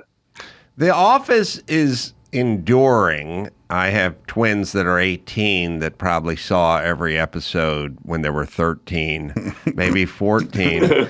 And it's nice. The reason I like stories like The Office is it gives you hope in that if something is really good and high quality, it doesn't have to be star-studded and filled with bells and whistles. It can just be good. And as sad as we think the future is and our children are, there's my 14-year-old twins and all their friends all love The Office, and it wasn't because it was foisted on them. They just migrated towards something good, like like how kids love the Beatles and Led Zeppelin and stuff like that. It's good. You know, they just like what's good. They're still discerning enough to tell that, and it gives me hope. I mean, I think the fact that the show isn't just rewatched by the same audience again and again, but actually has discovered new generations of fans, and the fact that you both like it is a testament to the show. And I think your point early on, it was like coming out of the age of Baywatch and beautiful people, and every TV show had 5 gorgeous people that you wouldn't like identify with in your hometown. And we did a show that was much more representative of the real world and real people. And even some of our actors weren't actors, you know, they came from different parts of our landscape. They were writers who became actors, or they were even one of Phyllis was our casting person's assistant, you know, so we populated it with a lot of real people. And then we had, I think, and I tell Brian this, you know, he was part of a murderer's row of talent. You know, all of those actors have obviously gone on and become megastars. And I don't want to keep talking about television and culture, but TV used to create stars. Now in this streaming age, there's so much laziness. They would rather just pay a big talent to come into their show, which is also ballooning costs, but it's easier to justify and to get away with it. Whereas back then you created the stars. You know, George Clooney was on ER, you know, Carolla and Byron and Krasinski were all on our show. You know, it found the stars, built the stars, and now it's very different. Brian, you had to, I mean, it all has to be sort of gravy, I guess you'd say. I mean, it had to have exceeded every expectation for you. That my kids, my 18-year-old kids would be really excited to know that you were in here is kind of nuts, right? It's unbelievable. I mean, the fact of the matter is we struggled so long to just stay on the air, to just be there. And the fact that little by little we gained an audience, and then, you know, we became NBC's #1 show for quite a while, but we were still never like Friends or Seinfeld or even Cheers. We were kind of this little niche thing. If you got it, you got it. And then 4 or 5 years after we were done, then leading, of course, into the pandemic, it grew and it grew and it grew. And to Ben's point, it just kept repopulating itself with a younger audience. People that we were not making the show for your 14-year-old twins. Right. We weren't making it for kids. We were consciously saying, well, if people who work in an office can relate to this in some way, then we'll have a hit. We didn't realize what it would, the attraction that it would have for kids. And I think it has to do with the parallel between an office and school, an unreasonable boss and an unreasonable teacher sitting next to people that you don't necessarily choose to sit next to, but still within that confined environment. I think that's a big part of it. Ben, what do you think the state of the union of the sort of modern day sitcom is? And I'll tell you, I was watching a friend of mine, Kevin Hench, created a few sitcoms, and The Last Man Standing with Tim Allen, and did one with I think one of the Wayans brothers, which is a new one, like, you know, Daddy's Home or something like that. And it was I watched the first 10 minutes of it, and it felt antiquated. Like, it kind of felt like a bygone era. It's not really saying these jokes are good or these jokes are bad. It felt old and antiquated. And obviously The Office doesn't feel that way. And it doesn't mean there can't be a resurgence of it. But is that sort of 4-camera live audience kind of as we knew it? It just kind of feels like a rotary phone now. You know, it just feels false, right? Right. You know, in this age of reality television and social comedy, you know, on your devices, it doesn't feel grounded, you know, and it feels artificial. And if a character walks on stage and the audience laughs, and then you amplify it with the canned laughter, the fake amplification of the laughter that is part of the TV playbook, it rings false to people. It's comfortable, it's easy, but for me, it's just not funny. And I think one of the things that you've always done in your career that Brian is exceptional at doing is actually being funny. And I think the part of The Office is the laugh out loud element of our actors and storylines and the brilliant writing and the faux documentary single camera of it. The fact that there is no live audience and that we shoot it in this way that kind of feels like you're discovering the joke or kind of finding the comedy is for me a lot better and more enjoyable than what those kind of comedies. We need comedies to come back, though.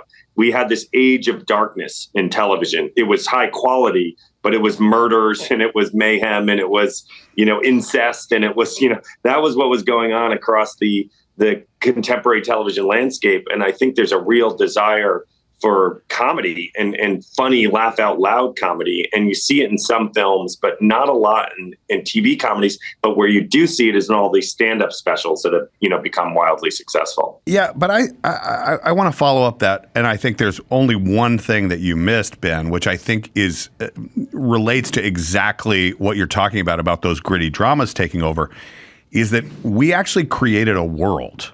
Like there was time spent on world building. And I think that a lot of those sort of proscenium audience laugh track shows, there's nothing real about it. There's nothing sort of instantly specific or relatable.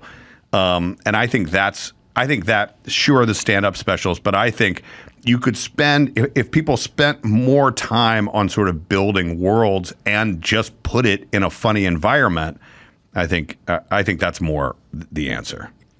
Well, they want to skip the foreplay and go right for the climax. And it's hard. I can tell you when I do stand-up, when you're on stage, 5 seconds feels like 30 seconds and 30 seconds feels like 4 minutes. Right. And to do what Dave Chappelle does, to set up a joke, long form, take a draw off a cigarette and then sit back down. And that really takes a security. And if you try that on open mic night, you're not going to make it because they need a joke every 30 seconds because you haven't earned that security and that relationship, And so I think when sitcoms get launched, it's open mic night. Right. And they're like, how many jokes can we squeeze in per minute? But what that creates is a non-relationship. That's right. With the characters. That's right. And now, and the worst thing you could say is you don't care. You know what I mean? Like I've said that a million times with movies, even The Last Beetlejuice. I got 20 minutes in and I'm like, I don't care. I just don't care if it works out for her or for him. I just don't care who wins or loses. Right. I don't care. You're watching a soccer match. One's Hungary, the other's Bulgaria. You don't know anyone on the team. It's just on, That's right. But it takes a lot of security to pull up the stool, light the cigarette, and do the setup in slow form. And most people aren't secure enough, but most executives aren't secure enough for that. They're like, speed up that metronome. That's right. And it's character building. It's getting the time for that. But it's also creating stakes, making you care. I mean, if you think about the premise of The Office is not funny. It is, we are a paper company that is about to die. We need to downsize people. We're not going to survive. Like, you could turn just that premise and make it very dark, make it very sort of disturbing. But there's stakes that are involved, so you begin to root one way or the other for a character or a group of characters or hopefully everybody to survive. It's a great point. Ben, you've done so much over your career and a lot of reality TV before there was reality TV, really. And I have these distinct memories of 1996 sitting with Dr. Drew on MTV doing a nightly hour show with no script and no writers and no anything. And I kept turning to him and going, real TV, like real questions and real answers and real. I wish I'd said reality. I just kept saying real because we didn't have a writer's room and we didn't have anything. We didn't have cue cards. We didn't have anything. And I was like, real. And I kept saying, like, this is the future. This is the future. Real. And, I didn't know there was going to be, Bumfuck Island and all this stuff would come off it. But that was back in 96. I was saying, I think people want something real. Yeah. And now here we are.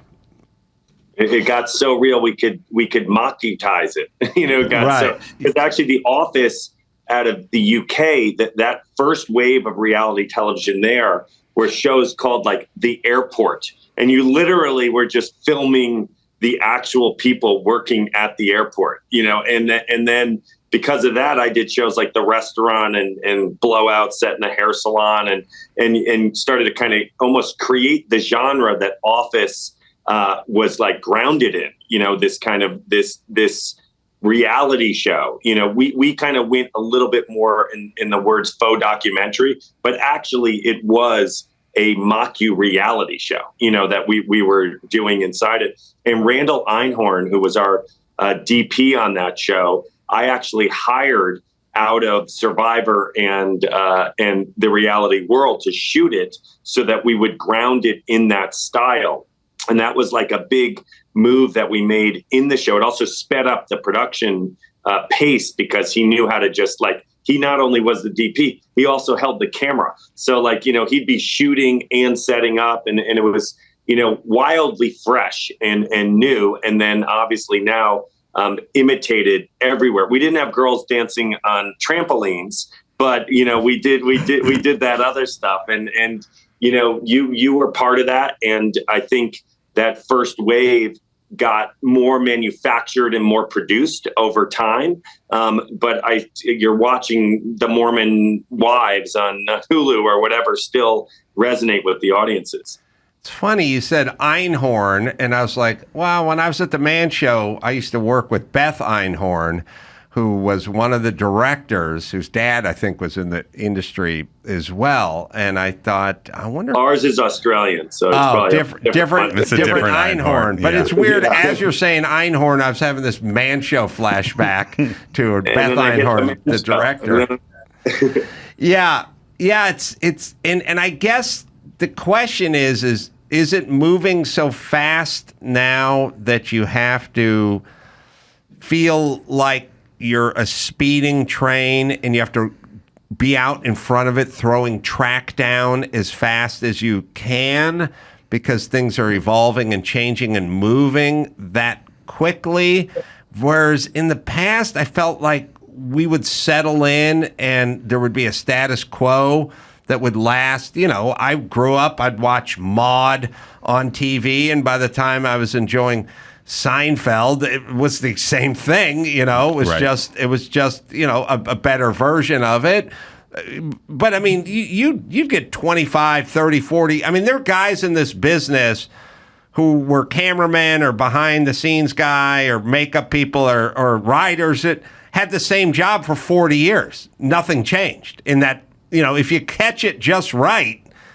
I don't know if it's just right or just wrong, but you'll be gainfully employed as a cue card person for 41 years. Right. Now you have to be a dragon manufacturer. Right. You have to shift your methodology. The evolution of creativity, I think to your point, reaches, it was 100-year periods, right? And then now we're in this cycle of speedy transformation. And I think a lot has to look to the internet and the short form and the digestibility of that short form.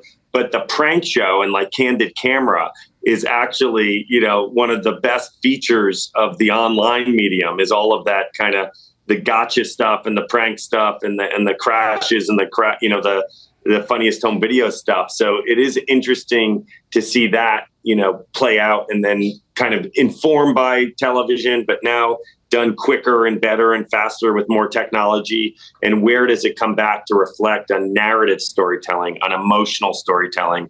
And it's hard to find. I think there's some wonderful shows out there, though. I don't want to discredit. There's some incredible shows. And I was just thinking as you were talking, like, I am laughing at Vince Vaughn's performance in Bad Monkey. There are moments where Vince Vaughn is being full Vince Vaughn, and I'm actually like, you're giving me a man on TV again. You're giving me a guy who's not like walking on eggshells into every scene, and I'm enjoying it.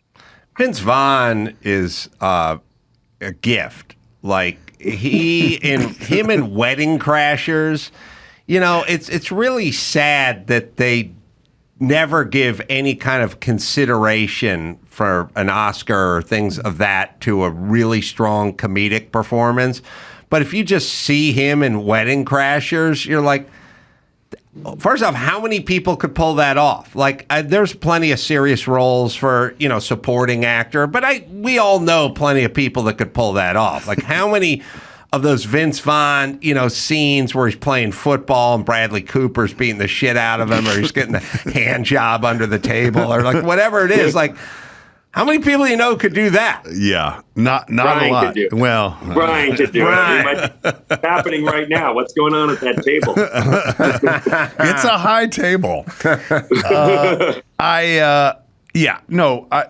Your point is 1,000, or Carell in 40-Year-Old Virgin. Yes, yeah. Like, why is it not even thinkable that someone would take some time and go, look, we have a category for best performance. We didn't say dramatic performance. We just said performance. You know what I mean?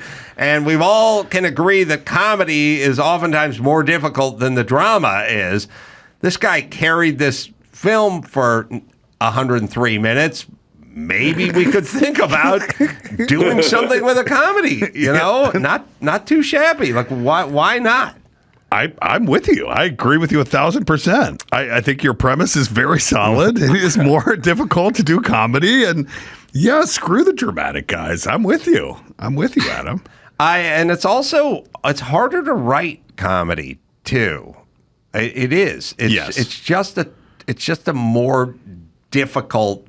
It's a taller order. It just is. The pathos is doable because you just she died and she got cancer and she was too young and she shouldn't be this way. I love that show. That should win an Oscar. No mother should have to bury a daughter. Damn you, and all that. That's hard to do. Jokes are a lot tougher. Architecture. I mean, the architecture of comedy. That's what I was about to say. But I'm sorry, but on The Office, one piece of it that is, people ask me about it, in addition to that, performing core, that brilliant acting core, our writers were all super smart. Like, you're talking an Ivy League, level group. Like, they half of them went to Harvard and the other half went to Dartmouth and Brown. Like, they were so intelligent. And they also, I think a lot actually about the academic prowess of writers being important, because you have to put the pen to paper. Like, you have to have that discipline that got you whatever grades, got you into whatever school. And Brian was on a scholarship to SMU because of their great acting program, by the way, as an example. But you had to go and actually do the work. Like, doing the work is so hard for a writer, and have to sit there and do the work. And then you have to put it out there for judgment of these writing staffs. Like, you're sitting there, bearing your soul, pitching out jokes. And that's a snarky group of people. And they're not always like embracing those jokes. And so, like, you have to lay it on the line. I'm sure there are many times why so many comedians are so depressed. You're going home and be like, I failed. You did 90% well, but like, that one that didn't resonate, and you're crying. But it's not just the jokes, right? I mean, to take your premise and say, well, anyone can write jokes, right? They're either funny or they're not. But to write a joke while taking into account character, 1, truth, 2, and 3, the world in which you exist, is incredibly difficult. And I think that's where you start talking about comedy is more difficult than drama. Drama is sort of right down the line. Like, we get it. We're here in this house and there's a funeral and there's like whatever. But to make a joke, to make it funny, and also be on story, be on character all at the same time. That's what the writers on The Office, I think, were just incredible at. Yeah, I agree. I mean, it's convenient, for me, but I just mean, when Vin Diesel explains that he lives his life a quarter mile at a time, which to me is a great comedy line, but that has to be written with a straight face, No, like I watched The Whale the other night. I never watched The Whale because I was convinced I would just be depressed by it. Right. Sure enough, and it was entertaining. It was a good and entertaining movie, but it could, it was good and entertaining, but it's like then the brother killed himself, and he jumped off the Tallahatchie Bridge, and everyone was pretty bummed out, and it was raining the whole time. It was a great and stirring performance, but when you see, again, something like Wedding Crashers or something, you go, God, that's a tall order to keep everyone laughing for that period of time. That's right. Without the dips and the dulls. And, and at some point, Will Ferrell pops up and his mom's upstairs wanting meatloaf, and it's just, I just, again, it may be self-serving, but I just find it to be a taller order than the drama. Ben, you were at ABC when you were young, right? NBC, youngest chairman. Oh, did I say NBC? Sorry. NBC, NBC. The high quality engine of NBC, I'd like to say. 30. Oh, he just sees. Yeah. You broke up a second there, Ben. Sorry. Chairman. Let's see if we can repeat the last 30 seconds. Sorry. Sorry, I was 36 years old, and it was NBC, and I was the chairman at 30 Rockefeller Center, and it was incredible. I was literally nominated for 2 shows in the comedy category back when it mattered, and before great inflation happened in TV, when you had actually 5. Am I losing you again? No, we got you. Oh my God, you guys are so still. I have to let everyone know watching the video, these guys are like statues. They're incredible. We're listening.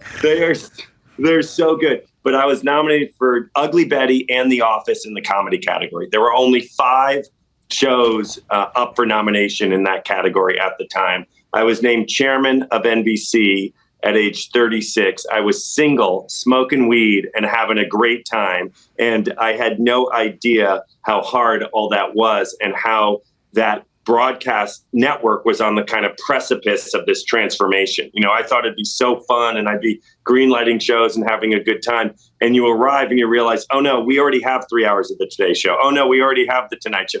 Oh no, I'm sorry, actually Dateline's on 7 hours a week. You have this half an hour to program if Dick Wolf lets you.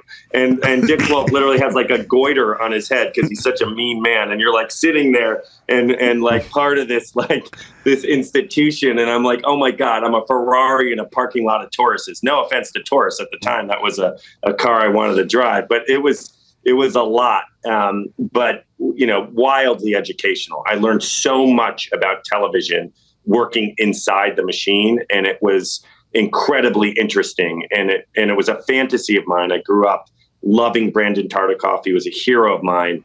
And to be able to be in that job, in that network that had brought me so much joy, from Cheers to Hill Street Blues to Saint Elsewhere to so much quality content. And it was like a fantasy for me to have that job. I didn't want to be a rock star. I didn't want to play third base. I wanted to be the chairman of NBC, and it happened.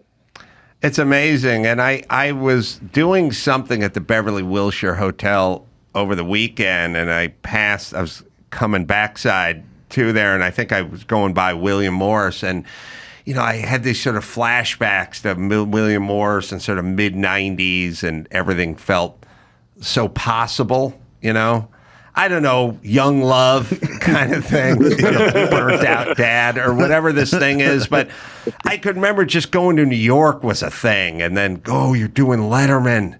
You're going to New York and you're doing Letterman. This is incredible, And I can never figure out, but you guys are pretty qualified to answer this.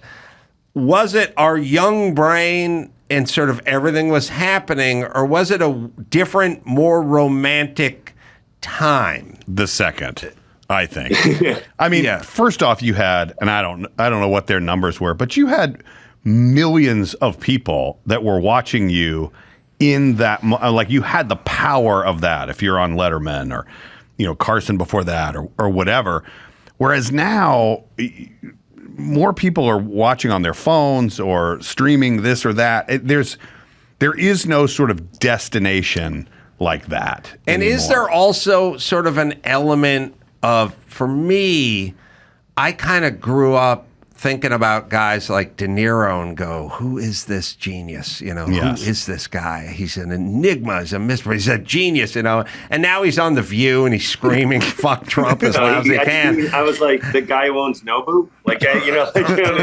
Right. And I'm sort of like, oh, now I know who he is. Right. And it was more fun when I didn't know who these guys, I could imagine them going home. No, you thought he was Taxi Driver. You were actually scared of him to have a small gun strapped to his ankle. Right. And I didn't know who anybody was back then. And I kind of liked it that way. That was part of the appeal. I didn't see him hawking coffee makers or anything. It was just, that guy was that guy, sort of bigger in life. And also everyone knows everything about everyone, and everyone got caught up in some sort of scandal. And there's some picture of Oscar De La Hoya wearing women's underpants, and it's like, oh, come on. I want to know all that. So is it that, or we have no heroes? We have no heroes. We've undercut the positive out of our society so quickly, right? We have no leaders we actually love. We kind of accept one or the other. It's not like we kind of, run to embrace everything. It's like these lesser of two evils is like our decision across so many choices in our world. And I think it's one of the reasons sports just continues to explode, because there's no, on the field is a really defining thing. But, content still can be extraordinary, and there are so many wonderful performances out there, and great shows and movies to come. I'm sad about the movies because I think we went so derivative, but there are still some wildly original TV shows that are inspiring and great to watch, and some incredible performances out there in multiple shows. I think of Liev Schreiber in Perfect Couple, or Gary Oldman in Slow Horses. There's some of these really tour de force kind of performances that still inspire you and excite you to watch TV, and to go find something that you want to sit and enjoy. But there's no question that heyday, that ability, as Brian said, to convene a large audience around a singular conversation was spectacular and was career affirming. Your instinct, Adam, of, oh my gosh, I booked Letterman, that bit could get you the TV show, could get you the sitcom. That was a moment people would do stand up and they would get literally a sitcom around them, whether it was Roseanne or Tim Allen or Seinfeld or whomever. And, getting those opportunities was like hitting a gold mine. But I think also, to your point, even when I started, the idea of an actor is to be a chameleon, right? And to create characters and to be believable in those characters. Now, everybody, I try as best I can to not, but everybody puts themselves out there so much. And sometimes it's contractual that you have to do this. Sometimes it's, there's a commercial or a brand deal or whatever it is that you're forced to do that. But ultimately, you're pigeonholing yourself. Right now, there are certain roles that I would just be told no, because of now what my identity is. And I think back in the time, De Niro, Pacino, they can be whoever. They can be whoever. Right. They can create. Think of Daniel Day-Lewis in Last of the Mohicans in My Left Foot. Would he be allowed to play either of those Oscar-worthy, Oscar-winning roles? Would Daniel Day-Lewis, arguably one of the greatest actors of the modern era, is he allowed to play the role he played in Last of the Mohicans? Is he allowed to play the role he played in My Left Foot? Right. No. And I agree. The part that drives me nuts is, this guy's playing gay, but he's not gay. It's like, it's the definition of acting. It's called acting. It's baked right into it. You're playing somebody. 100%. I'm from North Hollywood. Sometimes I could stretch out and play someone who's from Valley Village or maybe Encino. Exactly. Now, that might upset some people. Exactly. But it's called acting, right? Yeah. I had somebody was talking. I was looking at a show that took place in the South, and there was some feedback that came back after a meeting that I had was that I'm not. I read too Midwestern or California or like whatever, and I'm like, I'm from Georgia. Right. Like I worked to get rid of how I talked when I was a kid. So it's just like that perception now, because everybody is just out there all of the time, way too much, in my opinion. But it is what it is. What do you guys think about the stylistic, camera with the doc style shooting that you guys would do, and then it made its way, I guess, into Modern Family, although I'm trying to think of the chronology here. Yes. And it's a weird thing because it starts off as a sort of conceit, like, oh, we're doing a doc, and then at some point they just forget about it. Now we're just staring at the camera. But then it made its way into Abbott Elementary, and I'm like, hold on, they're not shooting a doc at an elementary school. What is this thing? And then I realized, you just started it, established it, and it just became so established that people could do it even if it didn't really make sense or live in that world. Does that seem, is it flattering? Is it distracting? Does it kind of feel like it's being ripped off? It's very distracting. It feels unnecessary and I haven't, at a certain level. I right? haven't talked about this too much, but one of the things, I've said this for a long time, that I was the most proud of on our show was that every scene there was a discussion about, okay, who are the characters, what's happening here, but also where is the camera? So as a character, are you aware that the camera is there? Are you trying to hide from the camera? Is the camera hidden so they can't see what you're doing? Right. Like that whole dynamic, I think, is a huge reason that, again, that reality, that people buy it, that it doesn't have that fake gloss, that people respond to that additional, that camera is a character. And I think the shows, by and large, that you're talking about, that was a device used for comedy at time, like, oh, we want to be able to look at the camera or acknowledge the camera. The problem for me, and the part that gets really distracting, is, okay, we're acknowledging that a camera's here, or we're doing that, we called them the talking heads, the direct, someone's interviewing and you're answering the camera. But then we're going into a scene between a husband and wife, and the camera is seemingly not there, or they're not having this argument in front of a camera, in front of a crew, like, and that never happened for us. Like, there was always like, I'm going to behave nicer because I see that I'm being filmed right now, or I'm going to forget about it and then acknowledge that I've forgotten about, or whatever. And I think that is very difficult to do. That takes a lot of time, a lot of decisions. How are we setting up these shots? And by and large, that doesn't exist anymore. Yeah. But for me, that's it. That's the whole story, is that being a part of it and how it's being filmed. I'm glad you're bothered by it. I am. I am as I don't talk about it because I there's a lot of shows that I really like and really respect. But when I'm seeing that, I go like, well, where did the camera crew go?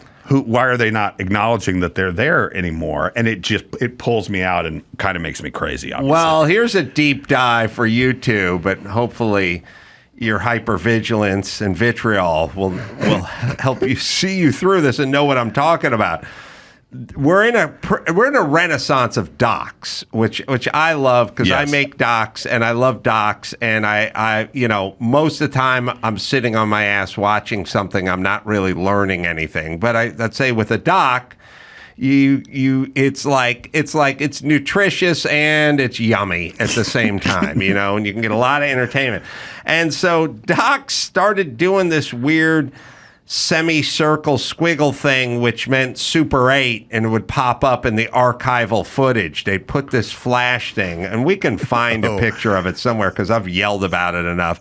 And it was fine. It's old footage of the band from the 70s, and it's old footage of the Lakers. And then it started popping up in Showtime, or not Showtime, but Winning Time. It would show up in Winning Time all the time. It's like, oh, old footage but it wasn't old footage, but they grafted it on. It was a patina. Yes. Now they just put it's Bon Jovi with a full head of gray hair. He's sitting down in 2023, and they're putting a stupid Super 8 circle up there. And I'm like, you're playing too fast and loose with this now. And now it's become like an accoutrement, you know? Yes. And it's become a style. And to me, it's the same thing as flashing the camera.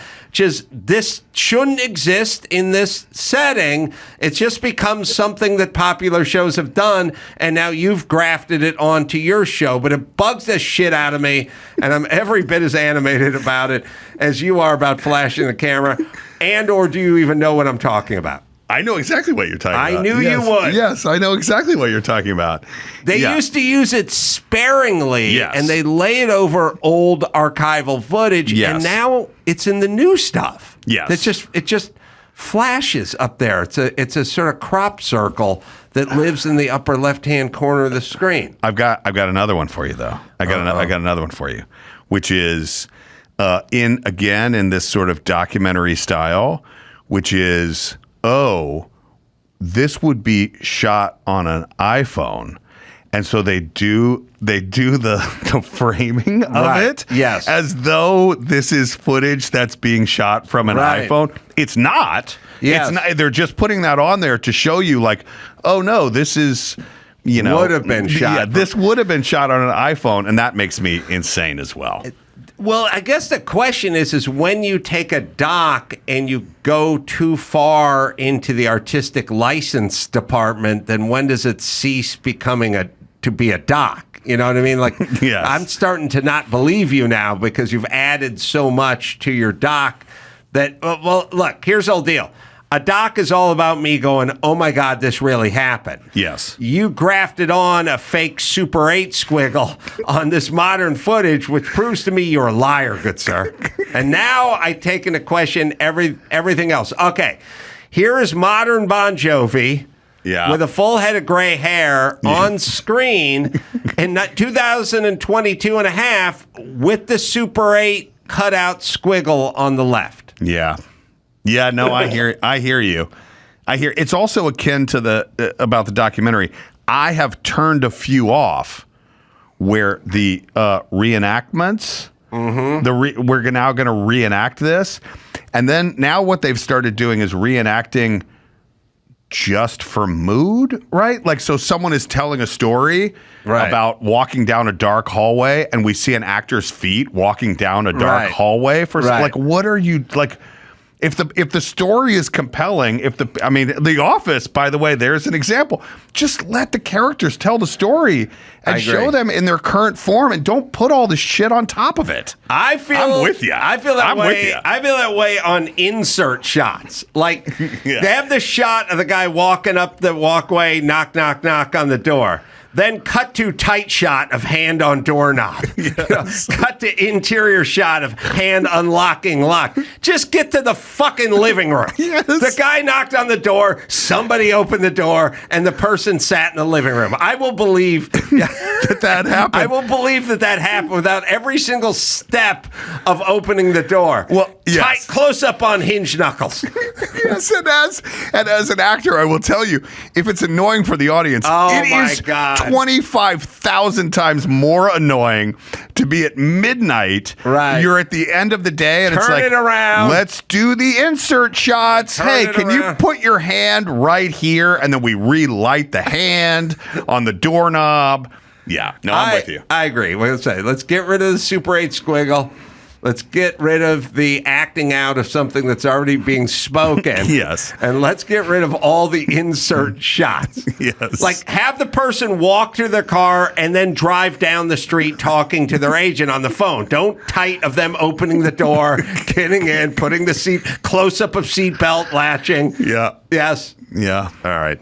Sorry, Ben. I'm with you. I love that.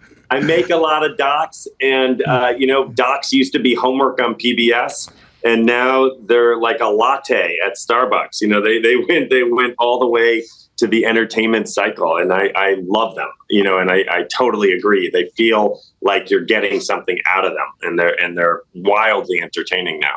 I agree, and I think it's a good thing. Like it's healthy that in a world where no one has an attention span anymore and everything's just sort of lowest common denominator, that these things have really found a home in this modern society, and that they're really getting skillfully made. It used to be the work of the guy in the basement with the grant from PBS, but there wasn't. You weren't talking about a filmmaker or an artist. You're talking about a guy who assembled things. There wasn't a joie de vivre to it. And now you're finding out what could happen if people who had a artful artistic skill turned it toward documentaries, Yes. which in the past it was very procedural. Guys who wrote textbooks made documentaries. That's right. Now you have what is good is I love the main title sequences of docs have gotten so much better and more alive, and kind of using the vocabulary of narrative movies and TV. And then you also are seeing inside the way graphics packages do work for me. Like I actually do like as graphics can explain something, or as graphics can surround the screen in a different way, not to fake an old image, but to actually just push the story forward in a way that the medium deserves to be visually arresting and exciting. Ben has. I'm gonna talk on you a minute. We're not here for that. What's the series called? Just say the series name. Untold. Yes. Ben has a documentary series called Untold. I don't know if you've seen any of them. Manti Te'o had one. Marty Fish, Johnny Manziel. Yes, I saw. I saw Johnny Manziel. Yeah, real. Is it fantastic. ESPN or is it on? It's Netflix. It's basically Netflix's cinematic 30 for 30. I saw Johnny Football. Amazing. They're amazing. They really are very, very good. Yeah, they make me very happy. No, listen, I remember, I think, when I saw the kid stays in the picture, and just the fact that they would move on an actual still image was... And the tears, and they made those pictures come alive. I always refer to that, Adam, and that was an Oscar-winning film by Nanette Burstein, who's actually made our Hillary Clinton documentary and is making an amazing documentary for us right now. And I thought when they did that, in that I think that changed the documentary for me. When they kind of turned those photos, instead of doing the Super 8 thing you're talking about, they just amplified those photos so that they felt like moving images, not like static images. And I just thought that was absolutely brilliant. And I think that opened up a whole world of new storytelling and documentation. And I would say one thing, as tough as Netflix has been in and around hurting the ecosystem with their financial and their other parts of how they kind of can bully the system a little bit, they really bet on docs. And when I think were early on, basically 40 million people, let's say, were subscribing to Netflix, 10% of their audience watched documentaries. Now, with 300 million subscribers, 80% of their audience is watching it. So you have watched this transformation, and it has been wild. I keep using the word wildly. I want to say wildly a million times today. I think maybe it's my son, my 13-year-old son Myers reading Call of the Wild. Maybe that's it. But that is an amazing transformation and a gift for the audience. Agreed. Ben, I'll get you some of my docs. I think you'll enjoy. I was thinking that. I didn't want to do it live on air, but I want to see him and connect to him. We're long. I think I did one on Paul Newman's racing career, which I think you'll enjoy if you enjoy the kid stays. Oh, I want to see that so bad. I love that whole part of Paul Newman's life, and I've never been inside it. It's only about his racing career. It's not about his acting career. So I think you'll enjoy that. Brian, I'll give a plug to the book, The Night Before Christmas at Dunder Mifflin. Available Barnes Noble, Amazon, and wherever you find finer books. Wherever you find fine or not fine books, it'll be there. Any book. It will be there. You might even find a candle at the stores that sell our books. Now that, booksellers have to be multifaceted. Brian and I did a book signing in this incredible store in New Jersey, in Northvale, New Jersey. And we had an amazing turnout of, wonderful people across the state of New Jersey. And we're sitting in this bookstore. It wasn't until the very back of the store that the books were. Like the entire front of the store was like, there was chocolate covered pretzels, there was candles, there was like stuffed animals. Yeah. I was like, this is the bookstore survival. Sell other things than books. Yeah. Yeah, I know. It's like if you ever walk from Tijuana back to the American border, every fucking because they know you're drunk, and they're like, I could use. I want to hear. When did you walk from Tijuana back to the American border? Well, I need that North Valley we story. used to park on the American side, walk over and take a cab in, and then when you walked back, you were always drunk, and you're like. A plaster of Paris E.T. with a Prussian helmet is definitely something I'm missing. Were you a mule walking across that border? I may have inadvertently brought crabs back. Did you get butt implants over there? I love the people who are like, think it's a good idea to go to Tijuana for their cheaper plastic surgery. That sounds like a really good call. Bad idea. It is insane. I get auto body work. You know what I mean? Maybe upholstery, but plastic surgery, go ahead and save for another year. Go upstairs. It's next to the nail salon. Same woman doing the work. All right, Ben, I'll send you out those docs so you can enjoy those. It was great catching up with you, my friend.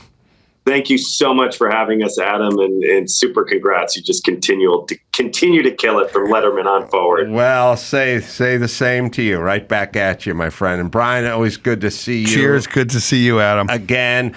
The Night Before Christmas at Dunder Mifflin is out as we speak, and you can find it at finer bookstores or lower grade bookstores or bookstores with chocolate covered pretzels or candles.